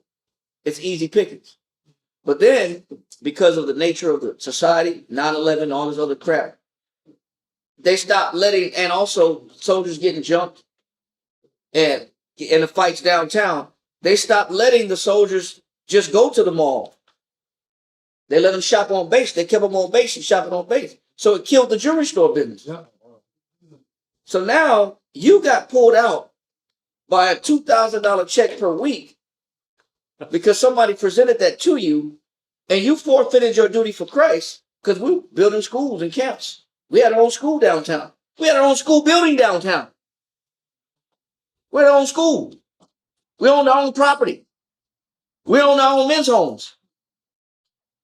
But you would rather forfeit what you're doing because you looked at what somebody else put in front of you. And you bit the bait. You took the bait. 4 years. It only lasted 4 And it only years. lasted 4 years. That was the funny one. Then the mall down there closed. They were talking about closing The the whole mall. mall died. It died. But listen, those men got poached out because of a promise, because of what they didn't feel secure serving Christ. That's dangerous. You got to be aware that just because you serve Christ, every man ain't secure in his position. Every man got to have something to make him feel like I'm doing something. No, you don't. No, you don't. Serving Christ is sufficient. Read it again. God, Luke 12:15. And he said unto them, take heed and beware of covetousness. Why? For a man's life, It said for what? for a man's life Read. consisteth not in the abundance of things which he possesseth. Easier said than done. Easier said than done. How many women leave their husbands because You don't take me shopping. Or you don't sport me. You don't hold my hand in public. You don't look like I'm your trophy. I don't look like a trophy to you. You don't treat me like your trophy. But another man will. Or he don't look like a trophy. Or this other man give me more attention than you give. The other man give me attention. Oh, you want attention. You forfeit Christ for attention? Yes, people do. You'll forfeit your position as an honorable woman for attention? Yes, they do. Just like a man will run off for a check. And that's why Christ said, do what? Says, take heed and beware of covetousness. Go ahead. For a man's life consists not in the abundance of the things which he possesses. Because that only pertains to his image. It only pertains to your image and your ego. It only strokes your ego. That's it. Nothing else. Somebody give me Acts chapter 3, verse 2. Not gonna. Acts chapter 3, verse 2. Go ahead. And a certain man, lame from his mother's womb, was carried. Hold on, stop. Hold on. I got to get this. We had Proverbs, right? I do want to get Proverbs. Get Proverbs chapter 12. Before we go here, give me Proverbs chapter 12, verse 26. Read that. I got to get this point. Because this is real. While we on the subject of men getting poached and women getting pulled out, thinking that the grass is greener. Proverbs chapter 12, verse 26. Read. The righteous is more excellent than his neighbor. He said what? The righteous is more excellent than his neighbor. Was it the money that made him more righteous? The righteous is more excellent than his neighbor. Is it the paycheck that I get that makes me more excellent? The righteous is more excellent than his neighbor. Or is it the house I have? Is it the shoes on my feet? Is it the purse I possess? Is it anything tangible? Is it anything that materialistic that makes me more excellent? No. It's your righteousness that makes you more excellent. Your righteousness makes you more excellent than the next person. That's what makes you better than the neighbor. That's the standard. That is the standard. You know, but a lot of us aren't confident in righteousness. But we're confident in possessions, though. Well, you know the downside of this? If you're not confident in just being righteous and doing the right thing for the Most High, here's the danger. Here's the downside of not having confidence, real confidence in the Most High in Christ, but you have a fake confidence that you wear or you drive or you put on. Read. The righteous is more excellent than his neighbor. Read. But the way of the wicked seduceth them. It said, but the way of the wicked does what? Seduceth them. It said, but why would the way of the wicked seduce the righteous? Why would they do that? Say it again. Because read it one more time, like we said. Read that part one more time. But the way of the wicked seduceth them. You know why? Because you make the wicked look bad. That's why the wicked will seduce you. Wow. You know what? You know what the wicked will say? You don't have to eat like that. Why are you eating so healthy? Why would a wicked person question your dietary discipline and say, why are you eating so healthy? Because what? They're not eating healthy. Because you're making them what? Insecure. Insecure. Because you make them insecure with their diet. That's why they would say, well, you don't have to eat like that. You don't have to take notes like that. Why are you studying so much? You don't have to take the soldier's test. Yeah. Why would somebody tell you in the truth, you don't have to take the soldier's test? You don't need to serve Christ. You don't need the soldier's test to serve Christ. Why would somebody tell you that? Because your ascension, your dedication does what to them? Tax their property, their ego. Make them feel small. It affects their image. So I'm gonna do what? Keep you in a position that makes me feel comfortable. Yeah, you know what? You don't have to be in a camp to serve Christ. You don't have to be a part of the camp to serve Christ. Why would somebody tell you that? Because your participation, your dedication is making them feel insecure. This is why people would talk you off a righteous ledge. This is why somebody would try to convince you of seducing you to not go so strong for Christ, not be so dedicated. Look, you're outperforming them in spirit. I'm making them look like what they're giving to the Most High is crumbs, which is really the truth. Yes, sir. Yeah, your hand up. Oh, I was just saying, and also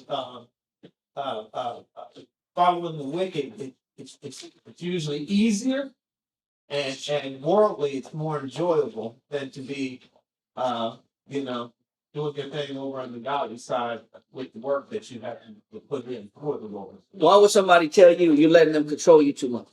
They got too much power and control. They have want you to be with them. What is it? They want you to be with them. Because they don't want you to. They don't want you to excel further than them. That's the reason. Don't pass my spirit. Don't outdevelop me. Right. Just come to this side. Why are you letting them have too much control over your thoughts? Or why would another woman tell you following your man too much? It may look bad. Misery has to be alone. You got to ask her for everything. You got to get permission to do everything. Yeah, you gotta get permission to go here and go there. Because I'm seeing the life I should be living, and it bothers me that I'm not living that life, and I feel guilt.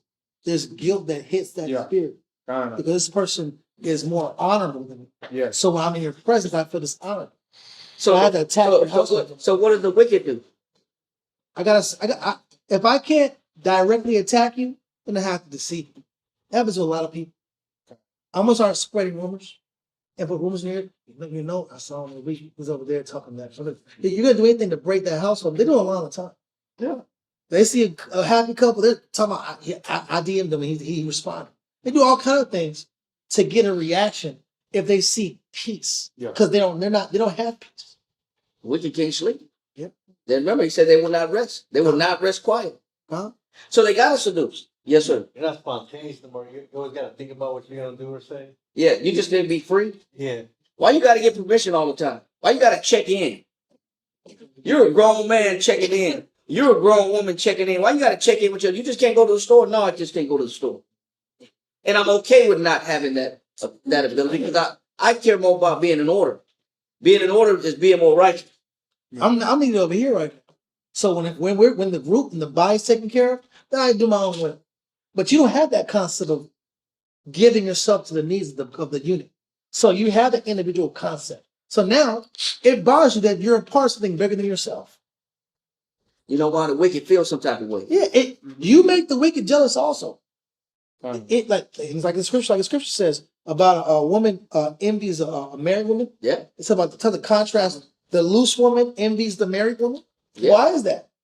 But then sometimes the married woman envies the loose woman. Well, no, she'll be seduced. She'll be seduced by She'll be seduced. She's constantly, girl, I get attention. Girl, I get validation. Girl, look at how many followers I got. Girl, I got this new bag. Girl, I got this jewelry. Girl, I was invited out. Girl, I'm going on vacation. All these are attacks. Yeah, it's going to be a hot girl summer. It's going to be a hot girl summer. Girl, I came back from the clinic.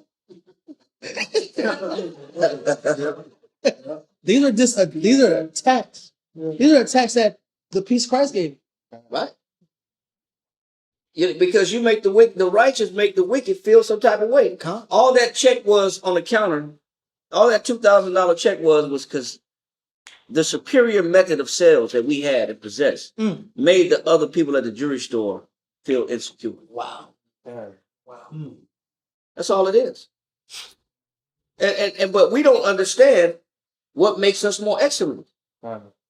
What makes you more excellent is the fact that you attribute yourself to righteousness. And that enough should be your confidence. But if your confidence is anything else in what you wear, where you live, because when y'all went to Atlanta, everybody asked what kind of car you drive. Where y'all live at? All they care about is what kind of car you drive, what brands you got on, and where you live at in Atlanta. I'm sure if it's at the bottom, they'll look at you like, What's the hood? What's the hood of Atlanta? They say Grady, everybody's born. I didn't even go there. Where's the hood at? Somebody know what the hood is. College Park. Thank you. Grady Hospital, right? They said if you're born around From the Grady SWAT, Hospital, Southwest Atlanta. you're the SWAT. real Atlantean if you're a Grady baby at the hospital. Yeah. The Grady Hospital, that's the real Atlanta. That's Project Babies born. Yeah. Project Baby, Grady baby. Because College Park, College Park. part of it, because Creflo Dollar's church is in College Park. College Park, Southwest Atlanta. Yeah. The SWATs. I don't know what it what SWAT. so what the hood, Eric. Say it again. Decatur. Okay. Yeah. Well, you know. So if you say you live there, then man, you ain't know nothing. Y'all don't even want to hear what you got to sell me. Yeah, nobody. You ain't really nobody. You can't. You don't have no influence. So but if you tell them I live over here. Oh, well, what are you selling? What is this then? That's the real thing, though. That's true. Because image matters. They'll look you up and down, and they'll ask you that question, and then you don't give them the answer they want. You sell them. Yeah. The sell is over because I'm not if you're not gonna have any influence over me if I don't feel like you can upsell me or you can upstage me or you got anything to offer me. But you know what's so crazy? People don't buy from us in the mall because we got the latest Louis Vuitton clothing, Gucci this, Versace that. That's not why people come to us. You know why people come to us? Spirit. Spirit and counsel. Yeah. How many marriages have we saved in the mall? A whole lot. How many people attribute their whole family because of us? Man, if it wasn't for y'all, the advice you gave me, I wouldn't have this family I got now. They bring their kids the car. Yeah. How many people lives have we stabilized by the counsel that we gave them?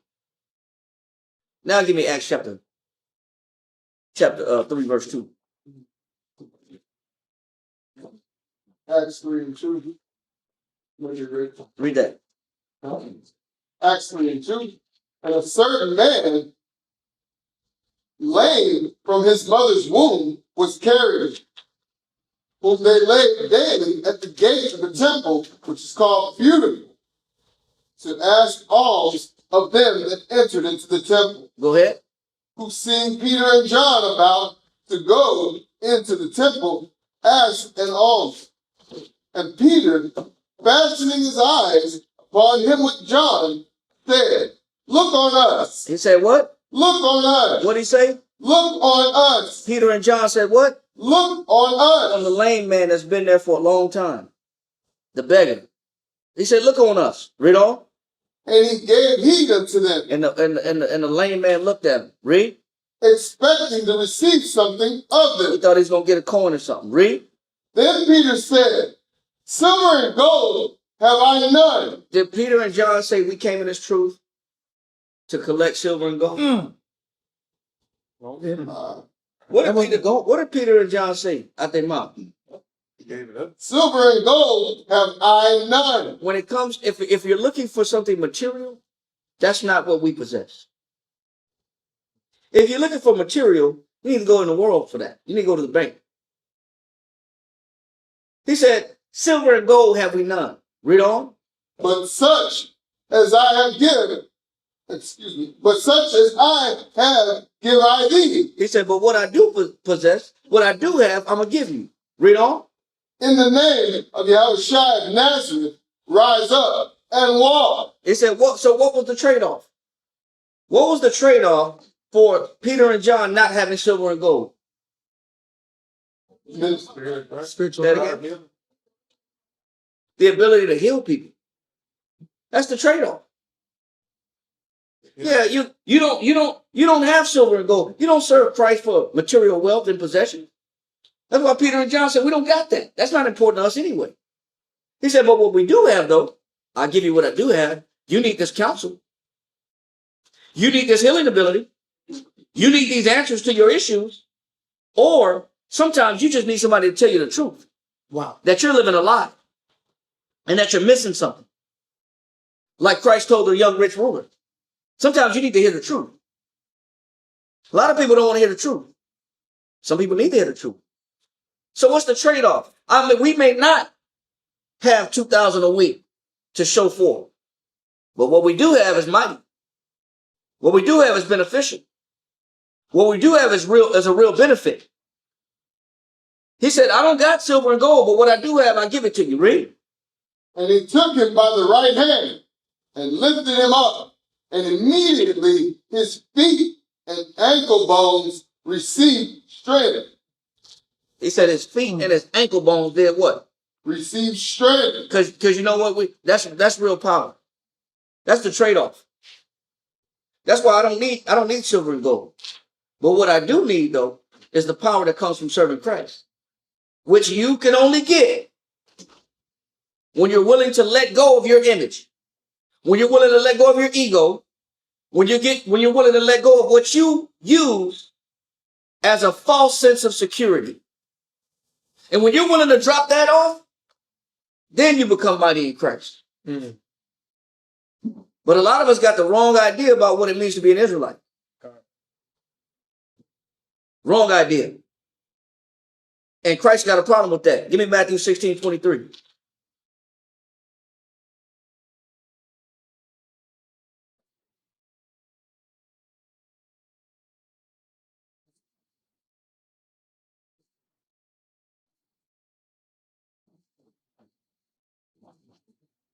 Read that.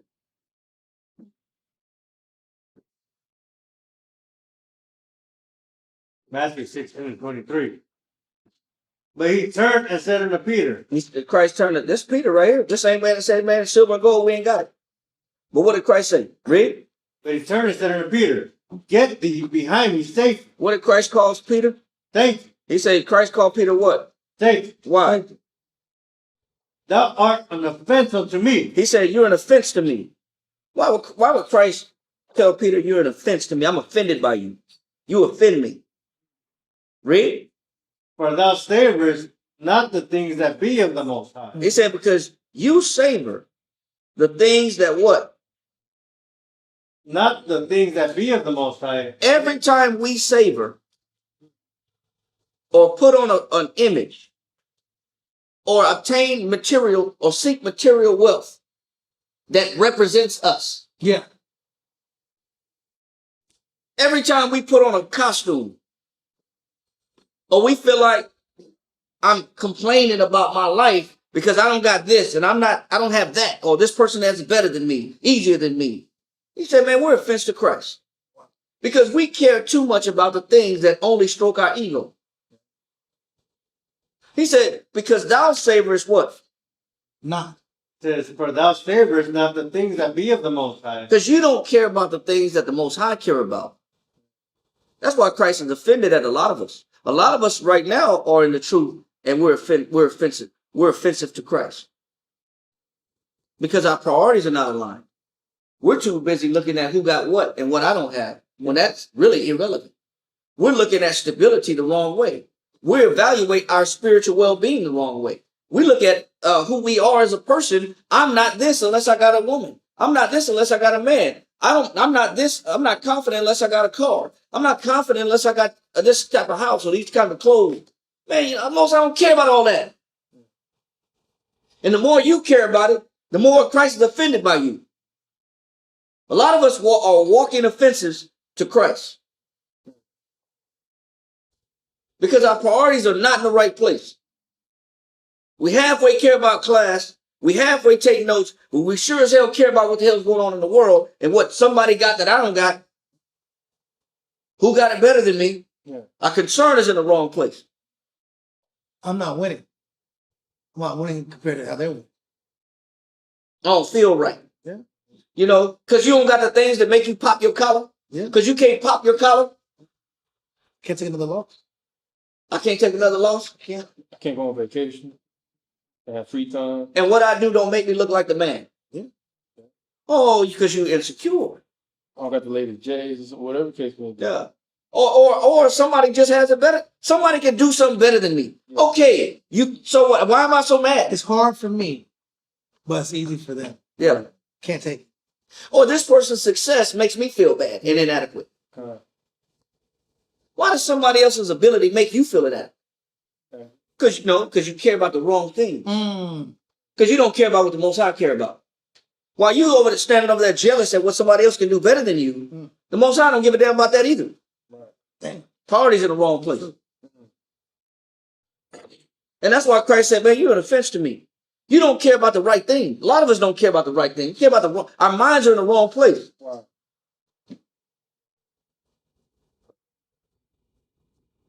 We that's in the classroom. Oh, okay. Yeah. And we ain't gonna finish it. No. We're not gonna finish it. We're gonna have to do a part 2 on this. Well, you know, I love the topic because these are the things that make a person's experience in the truth bitter. And they'll attribute the truth being bitter and not their insecurity making their experience bitter. Was it the truth and the word and the scripture and the counsel and the healing and the learning and the knowledge and the experience and the brotherhood and the sisterhood and the gatherings and the corrections here and there? Was that the bad experience? Or was it the mind frame you were in when you were in the experience? You couldn't enjoy the barbecue. You couldn't enjoy the get together. You couldn't enjoy the council. You couldn't enjoy the brother. You couldn't enjoy the sisterhood. You couldn't enjoy none of it Because I was too busy eyeballing. I was too busy eyeballing everybody else around me. Con. You were physically present, but your mind was somewhere else. You know, a lot men. This is why men don't take counsel. I've seen men get counsels to leave certain women alone. She ain't ready. Let her develop. Let it grow. Let her grow. But, you know, my ego and my desire, because I want to keep up with everybody else. Everybody else you got a rib. Why are you trying to tell me I can't have a rib? Am I telling you can't have a rib? Is that really what I'm saying? That sounds me. It sounds like you just hate. Some people, they want what they want. And they want what they want so bad, you can't tell them nothing. And the whole time that they want what they want, because that's important to them. It's important to them. It makes them feel a certain way. Christ is like, look, man, that don't even matter. That's offensive to me because your priorities are not lined up right. You know, the most humble men excel the fastest in the camp. Those are facts. The most humble men that could follow, the most humble sisters excel the greatest in the camp. But when everybody else is fanatical about obtaining something that pertains to their image, they bypass counsel. They don't want to hear the truth. They walk away grieved. They don't want to give up what you tell them to do. They entertain a lot of skepticism about your counsel because it's keeping them from their lust. How's this counsel going to help me engage and get what I'm trying to acquire? But really what I'm trying to acquire is based off my image and my ego and my lust. It has nothing to do with It's Christ. not for the building of my spirit and my virtue. Or anybody else's spirit. It's all about my ego. It's all about my image. So your counsel is not helping. It's not helping. Because what you're telling me sounds like you're just blocking my shine. Take my happiness. Trying to block my blessing. Yeah. That's how people think. Read on. Con. But he turned and said unto Peter, Get thee behind me, Satan. He said what? Get thee behind me, Satan. For thou art an offense unto me. Go ahead. For thou savorest not the things that be of the Most High, but those that be of men. When you look at that definition of savor, it means the quality which renders a thing valuable. A lot of us have misaligned values. Oh, there's things that we think personally is valuable because it gives us an advantage. It makes me look special. It makes me look like the man, or it makes me look like the woman, or it makes me feel important. And that ain't even what the Most High cares about. That's when we're living a lie. And that's when because our insecurities are so damn strong, we just can't let somebody outdo us. I can't let somebody outdo me. I gotta go get what I gotta do. I gotta do what I gotta do to feel like I'm somebody too. Oh, obviously you don't care about meekness. Obviously you don't care about lowliness. Because that's the spirit of Christ said to put on. But half a man's problems is he's battling with his insecurities. Half the time, people in the truth are usually battling with their insecurities. Either by what somebody made me feel, because somebody made me feel a certain way. That'd be half the damn problems. He made me feel small. He don't talk to me like that. Well, if you was meek and lowly, you wouldn't have a problem with it. Who made you the boss of me? I passed the soldier's test. You didn't think it was valuable. You said you don't gotta take a soldier's test to have rank in the truth. That's your opinion. You were seducing me. You didn't want me to have the advantage. Because that's what the wicked do. But my priority was in the wrong place. Or you watch men 10 years chasing women in the truth. And then you watch men that didn't chase women for 10 years in the truth. And those men that didn't chase women in the truth or chase their flesh are now leading the men that was chasing women in the truth. And they got a problem with it. Well, I came in the truth before him. So what? You came in the truth before him. This man came in. Oh, well, why is he getting accepted? Why are you getting ranked? I came in the truth. You know when I came? Well, you cared about things that Christ didn't care about because you thought that made you a better person. So now, while you was wasting time with the wrong evaluation and estimation of what is valuable, this other person was studying. This other person was taking notes. This other person was teaching. This other person was counseling. This other person was dedicating. And then the shock value. Why does he get that?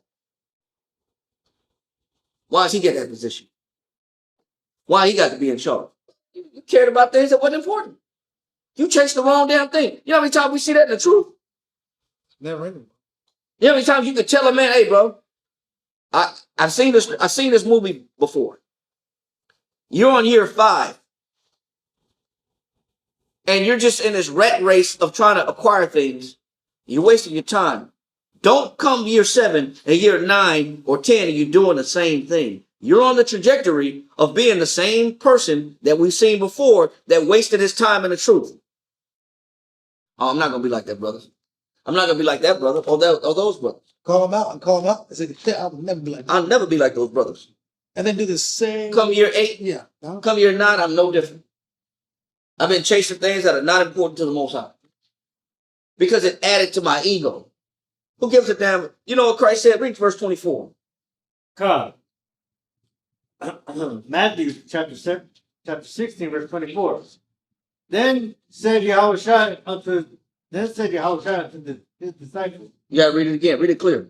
Then said Yahushua unto his disciples, if any man will come after me, He said, if any man will come after me, read. let him deny himself. It's important that you learn how to do what? You know why? Because your ego will get in the way of your servitude to Christ. And a lot of men's ego keeps them from committing all the way. A lot of women's ego keeps them from committing all the way in the servitude of Christ. So, from concept of seeing, basically my ego makes me a Cain or like or similar to Cain. Yes, because as long as I got ego, I'm susceptible to vanity. I'm susceptible to envy. I'm susceptible to covetousness. I'm susceptible to jealousy. I'm susceptible to emulation. All the personality expressions of Cain. Because Cain's root was his ego. Cain's problem was, I just can't let this man outdo me. Right. I got a problem when people do something better than me. Yes, sir. You said to get rid of the ego, you have to put on the meek and lowly spirit. You got to put on a meek and lowly spirit. You know why? If I'm meek and lowly, you know what my money does? My money tells me I don't got to listen to you.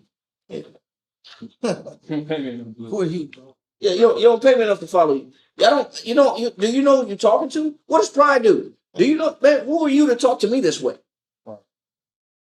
Do you know who I am?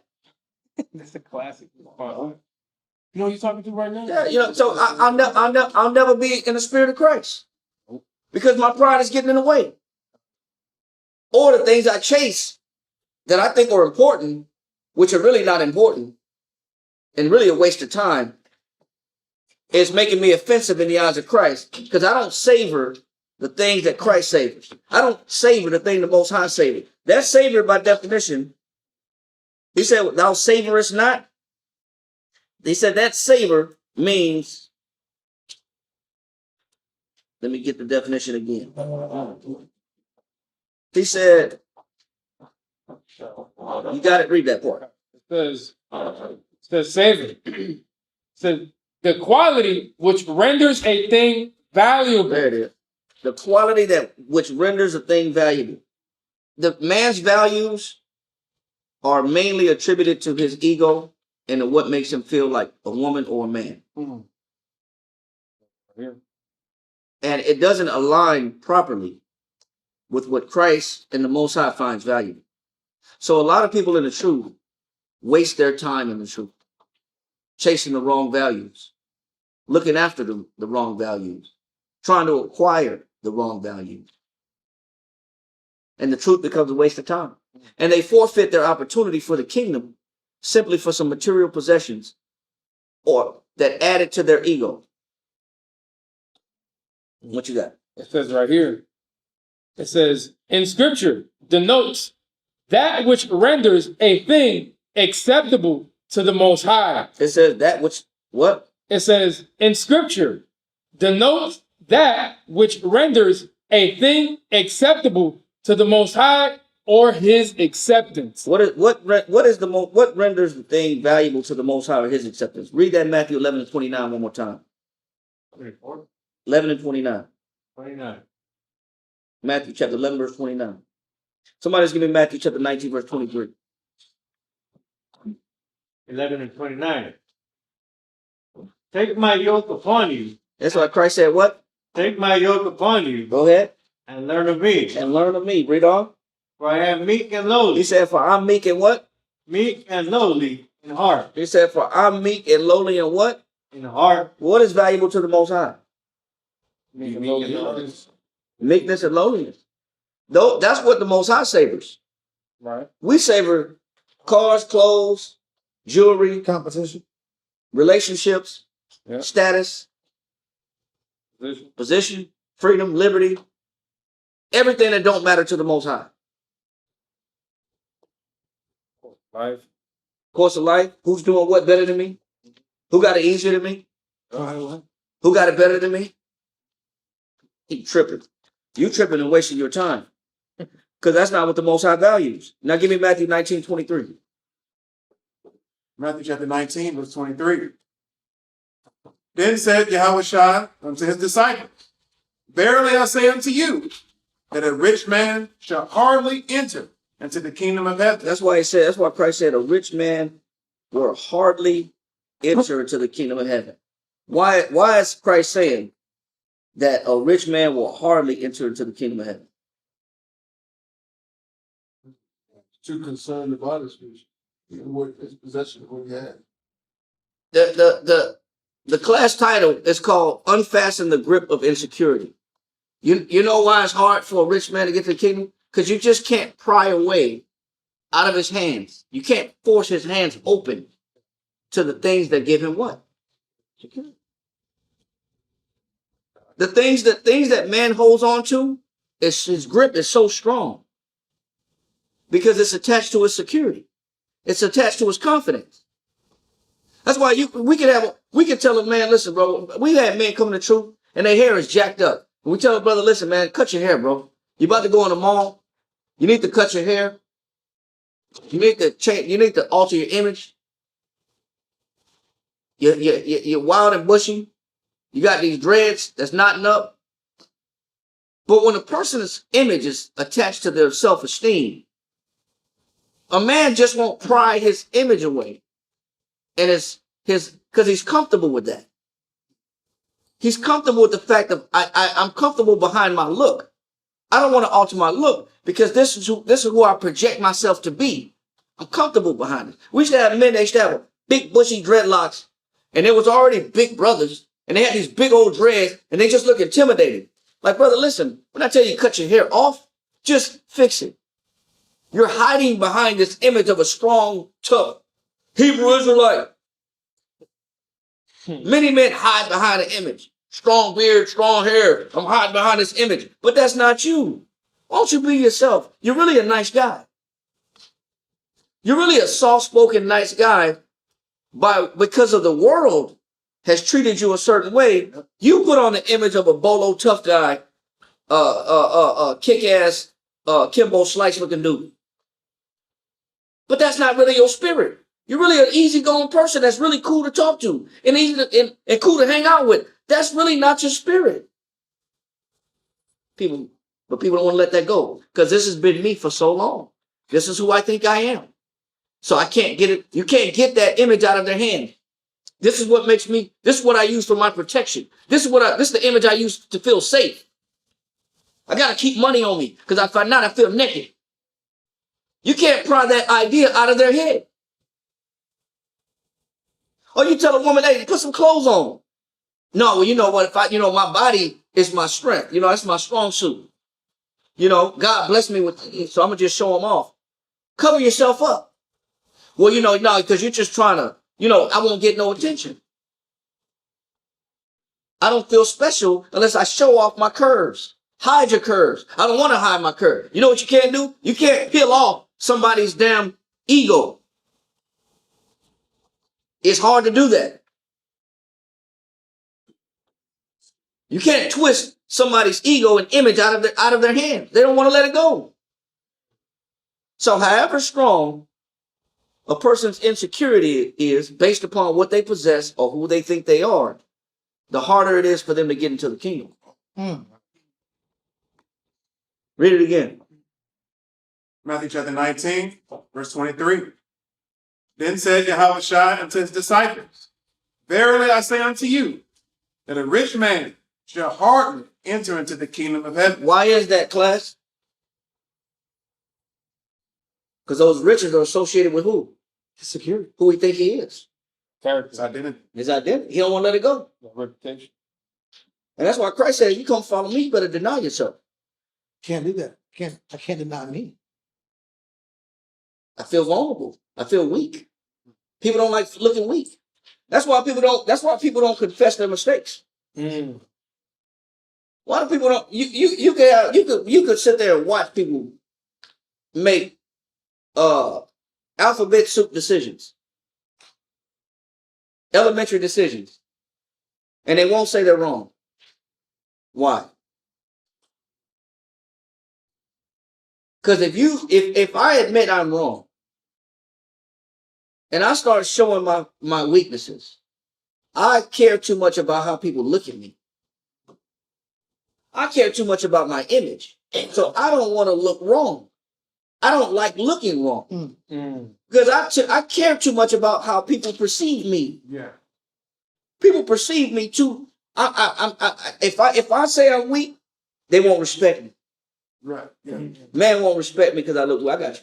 Yeah. Man won't respect me. Yeah. Man won't respect me if I say I'm wrong. If I confess my faults and say, man, I made a mistake, then I look like I look elementary. I don't like looking elementary because I don't like the way it feels. I don't like the way being wrong makes me feel. Christ said, what? You follow me, you better do what? Better deny yourself. Get rid of the feeling that you don't like when it comes to you being wrong. Because you feel insecure when people see your faults. Well, as long as you got that feeling, you're not going to deny yourself. You're going to keep making excuses to why you do the things you do. You're going to keep making excuses why you did this and did that. And you're going to keep trying to blow smoke bombs and just doing a bunch of jibber jabber of why you do what you do and never say, man, I just messed up. Don't. Let's keep it real. I don't live in reality. How can I keep it real when I don't live in reality? Because my image is too important for me. Yes, sir. Yeah. Because when you look a certain way, if I project myself a certain way, I know and I've experienced that, okay, people respond to me a certain way. They treat me a certain way. Yeah. They give me a certain amount of respect. So also that part of denying yourself is denying the acceptance of others. You don't have to get denied of being accepted by other people who used to accept you.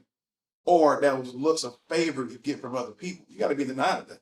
Right. You got to lose that. You got to lose your wants.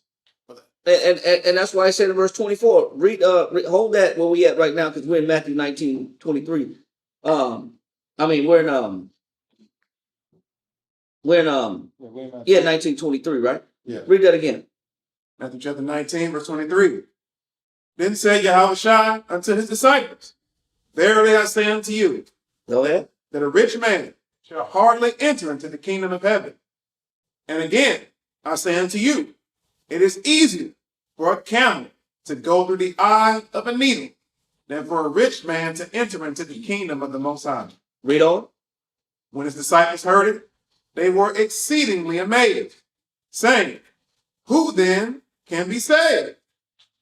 But Yahushua beheld them and said unto them, with men this is impossible. He said, when his disciples asked him, who can be saved? They were really asking the question, who could be saved?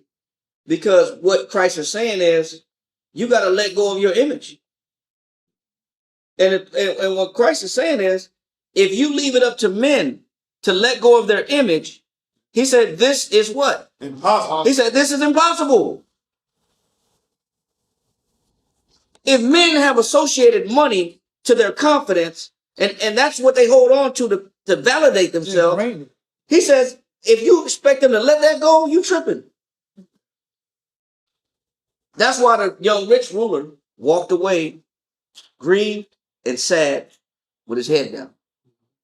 After running to Christ, after kneeling to Christ, after asking Christ, how can I get to the kingdom of heaven? He didn't like the answer.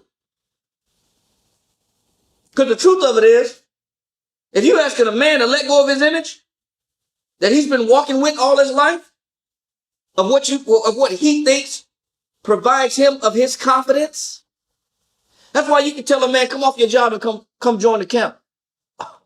What? I'm nothing without this job. Come work with us. Where? In the mall? What? With no benefits? No insurance? No health care? No vision? No 401k? Ain't no PTO? Y'all work all these days a week? I can't do it. What you're asking him to do is damn near impossible. That's why I said with what? But with men, this is impossible. He said with men, to expect man to throw away his identity and get on a low level and a meek level, to willingly do it, you're asking for a lot. That's why he said we'll hardly make it to the kingdom. He didn't say he won't. He just said it's very hard. It's very difficult because people's images are attached to a bunch of the wrong things. It's almost like it's more important than salvation. It is. The retention of the image, the retention of these security items, and the retention of these quote unquote power symbols and symbols of liberty that give him freedom is more important than their entrance to Christ. Because I'm too worried about looking weak. Yeah. Looking weak, looking vulnerable, looking poor. I hate the feeling of when people think I'm poor. I can't stand that feeling. And I'll do anything in my power to not look poor. Even if I got to fake it to make it. Because I don't like that feeling. Or I'll do anything to not feel the feeling of looking ugly. Because I don't like the way I look. So you tell somebody to take their makeup off. I'd rather go to hell. Hey, devil job easy. Take my makeup off. You just talk, but it's almost damn near that important. People's image is almost that important. It's almost that damn important to them.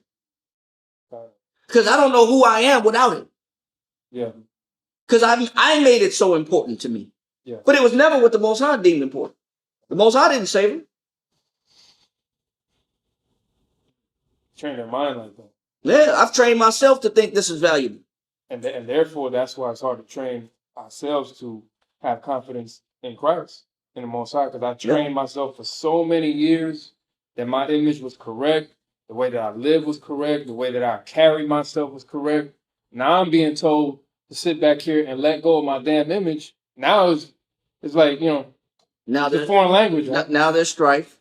Now there's contention. Yeah. Now there's debating. Back and forth. Now there's rioting. Smoke bombs. Yeah, because you're making me do something that I don't agree with. 1 Samuel 6 and 7. Yeah. Yeah.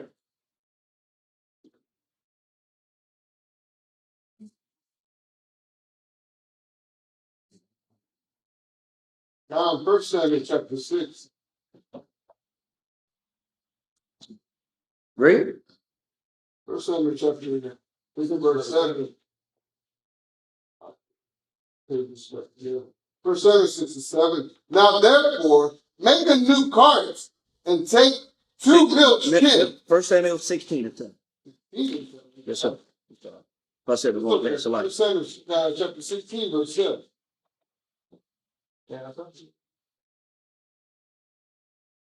But the Lord said unto Samuel, look not on his countenance. What did the Most High tell Samuel? Look not on his countenance. What the way a man portrays himself and what he designs himself to look like, the Most High always looks past it.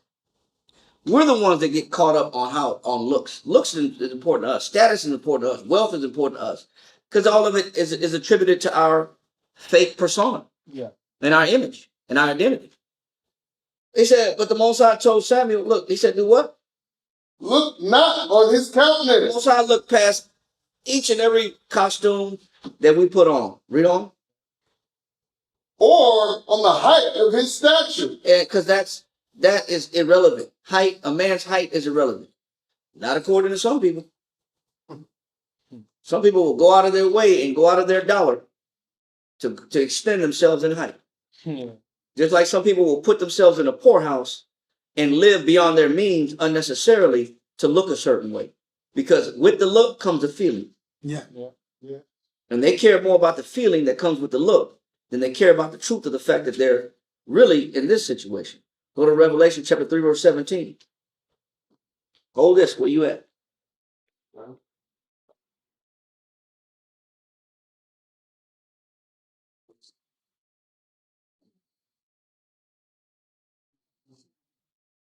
Read that. Revelation 3 and 17. Go ahead. Because thou sayest, I am rich. He said, but you say out of your mouth that you rich. Because that's the image that you put on. You put on the persona and the costume, and you go above and beyond your means, and you live beyond your means to put on a persona that you're rich. Yeah. But you said it perfectly. A persona. Yeah. So either I'm rich or I'm not rich, but I look rich. I look rich. Yeah. But the Most High don't look at that. But we're the ones that look at that. We're the ones that say I'm rich because I want to look like money. Because if I look like money, I feel like money. Talk like I money. talk like money. Smell like money. Yeah. It's important to me. Read. I am rich and increased with goods. I got all kind of things around me. Look at what I got. Look what I got. I got that. I just copped the new. Yeah. I just copped the new. You see these right here? Yeah. Ain't nobody on these. No. Nobody got these. I'm the one on the These are top. one-on-one, bro. These are Yeah. one-on-one. Check me out. We'll go to any lengths to look like we're accumulating goods and we're doing well, and for the thrill of success, for the idea and the portrayal that we're successful in the world. Read on. And have need of nothing. It said, I don't need nothing. I don't need nobody, and I don't need nothing. Read on.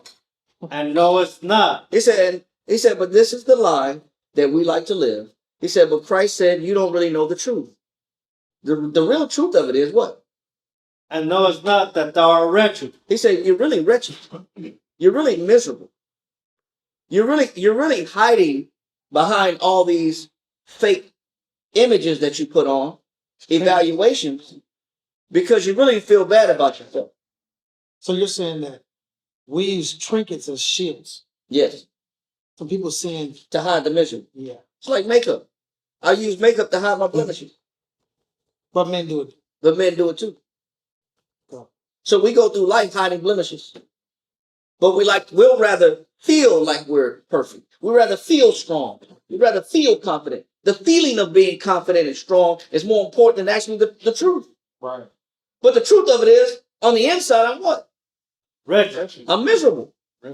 What else? And miserable. I am miserable. Read on. And poor. And I'm really what? poor. I really can't afford this house. I'm deficient. Yeah. I really can't afford this car. Man. I really can't afford this lifestyle that I'm actually trying to portray that I'm on a level, but I really can't afford it. The truth of it is I'm really broke. And it's only a matter of time before the truth catches up to me. But if on the outside looking in, though, I'm the man. Oh, you know, I'm the man. listen, that's only one me. That's what me, man. Nobody do it better. But on the inside, though, I'm hiding something. I'm unfulfilled. I'm not happy. I'm not content. On the inside, I don't agree with other people having it better than me. I'm really envious. Yeah.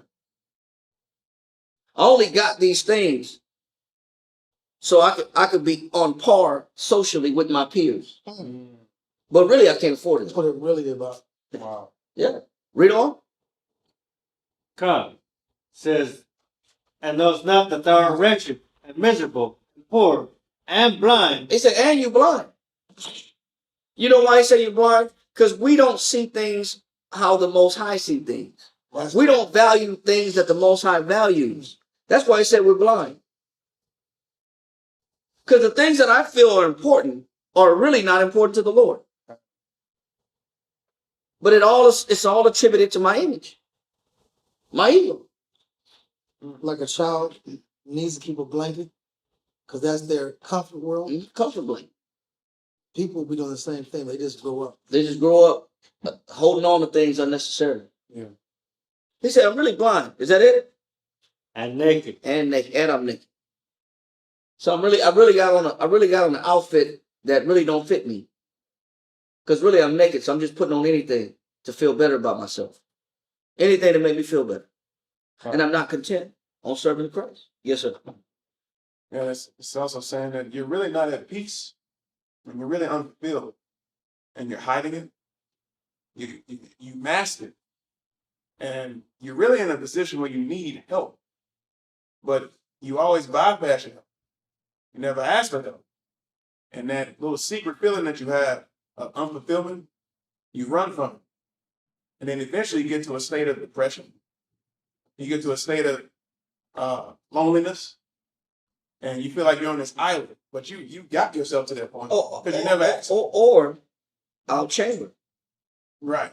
Which is, I'll go to somebody else that make me feel the way I want to feel that agrees with the way I think. Yeah. And so I'll jump. If you don't give me the feeling that I think I deserve, then I'm going to look for somebody else to give me that feeling. Somebody's going to see the value in me. But I want somebody to see a lie. So I don't mind going to somebody else as long as they tell me what I want to hear. But you said that a long time ago. You had a element like this a minute ago. I don't remember the time period. You were talking about how people will exchange their body for something. You were going into breaking down the concept of hoarding. That's coming next week. Okay. I like what you said. It's showing if I can't have it, if I can't have this concept or this orchestra of validation I need in my life, because you can't just have one person for you.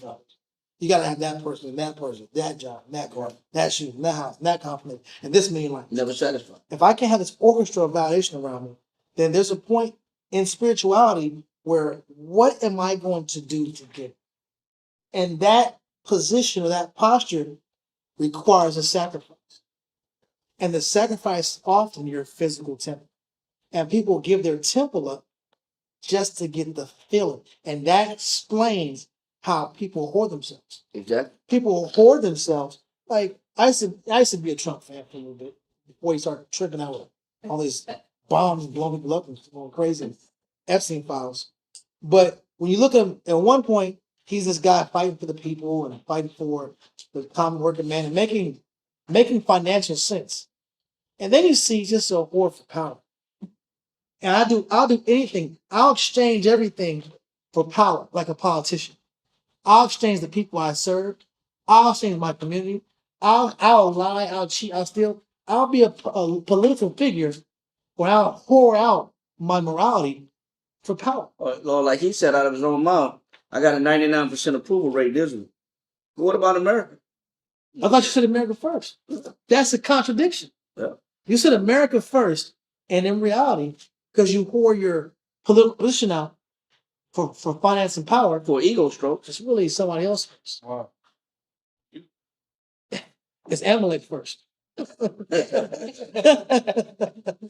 He said it, he pronounced it wrong. America, no, Amalek first. Yeah, you try to correct it. I made a mistake. But when a person wants an object so bad, then you're in the position where I have to operate in the position of idolatry. Because now what someone going into is so detailed where Daniel getting to idolatry. Yeah. The insecurity is almost morphing into the spirit of idolatry.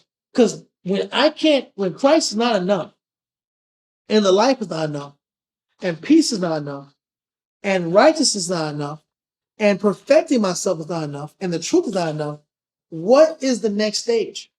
Well, that's why before we go there, Psalms 84:10, read that. Because that's gonna be next week. We can't do it all in one shot. Read. Oh, very full. Yep.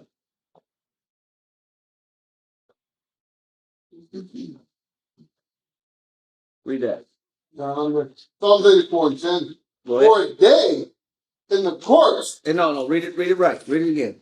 for a day in thy courts, It says this how we have to get to the point of things. He says for a day in the Most High's courts, meaning to be around, to be in the presence of the Most High for a day. Read on. for a day in thy courts is better than 1,000. It says this is better than 1,000 what? Days on earth. Than 1,000 days. You gotta keep reading. I had rather be a doorkeeper. He said, I'd rather be a what? A doorkeeper. What's a doorkeeper? That's That's a butler. That's a butler. He said, I'd rather be a what? a doorkeeper. He said, I'd rather just hold the door open. That's a porter. Yeah. That's a porter. I just hold the door, bellhop at the hotel. I just get luggage. A greeter. Yeah. I control the elevator. Host. I push the button. What floor you going to? Got you. Whatever. He said, I'd rather be a what?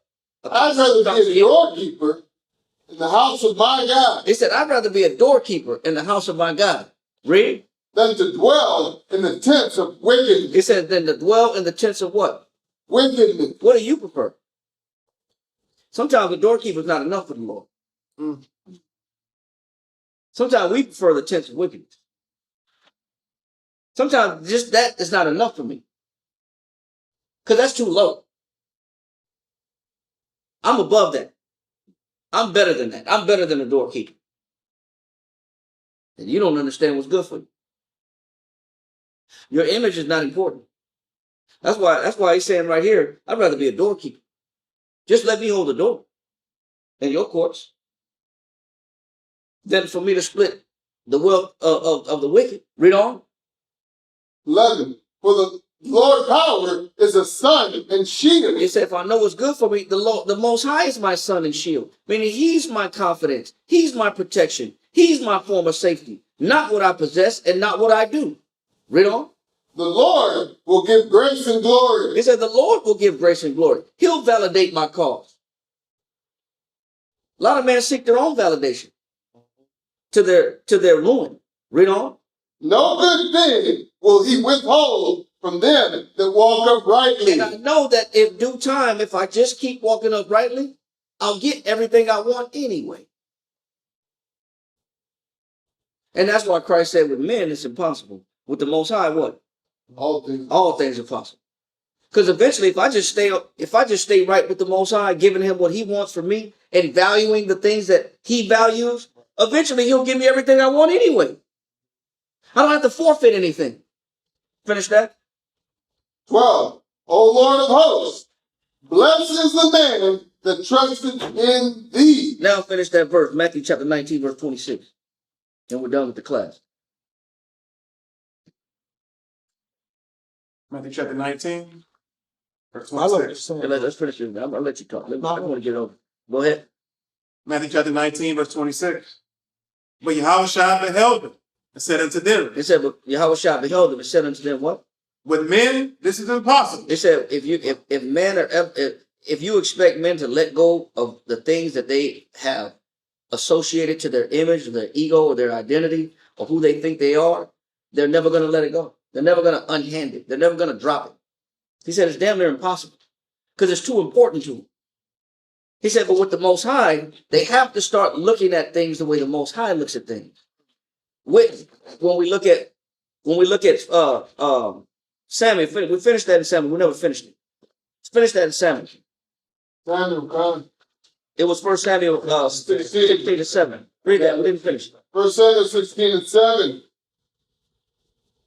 But the Lord said unto Samuel, look not on his countenance, or on the height of his stature, Read on. because I refused him. Because just because you look a certain way doesn't mean you're what? Accepted. Mm. You can spend your whole life trying to look a certain way and still be rejected by the Most High. You could spend the 80,000, 180,000 and get longer and taller, and the Most High still rejects you. Read. But the Lord seeth not as man seeth. It said, because the Lord seeth what? Not as man seeth. It said, for the Lord seeth what? Not as man seeth. The only way it's possible for a rich man to get to the kingdom, he have to start looking at life the way the Most High look at life. And he has to be willing to discard all the things that he thinks is valuable that makes him a strong, wealthy, intelligent, beautiful, Courageous. outgoing, Yeah. supreme, whatever it is that he thinks of himself. Man got to be willing to throw that away, be meek and lowly, and look at life and look at people and look at himself the way the Most High looks at people. And if he can do that, then it is possible for him to get to the kingdom. But it takes a lot of denying yourself, and it takes a lot of stripping yourself of fake notoriety and pride. Say it again. Right? That you can say it. I'm just about to fence glass, but with this much investment into our insecurities or the maintenance of our insecurities, it shows who we really trust. Yeah. And that's this insecurity. We had to stop at this point because this is what Cain was brewing on, and this is what Cain was dealing with before he killed his brother Abel. All these things is what was going on in his spirit. He said, a man that's insecure cannot sit quiet. Mm-hmm. He couldn't watch Abel get blessed too much longer. He had to get rid of it. So we had to take this pause for a moment and highlight how strong insecurity is before we move on and finish the other part of the Unbecoming Cain, which we'll do next week. All right. So with that, we'll say shalom. We'll see y'all on Friday. The water for watching. Hopefully it was edifying. All right. Shalom, everybody.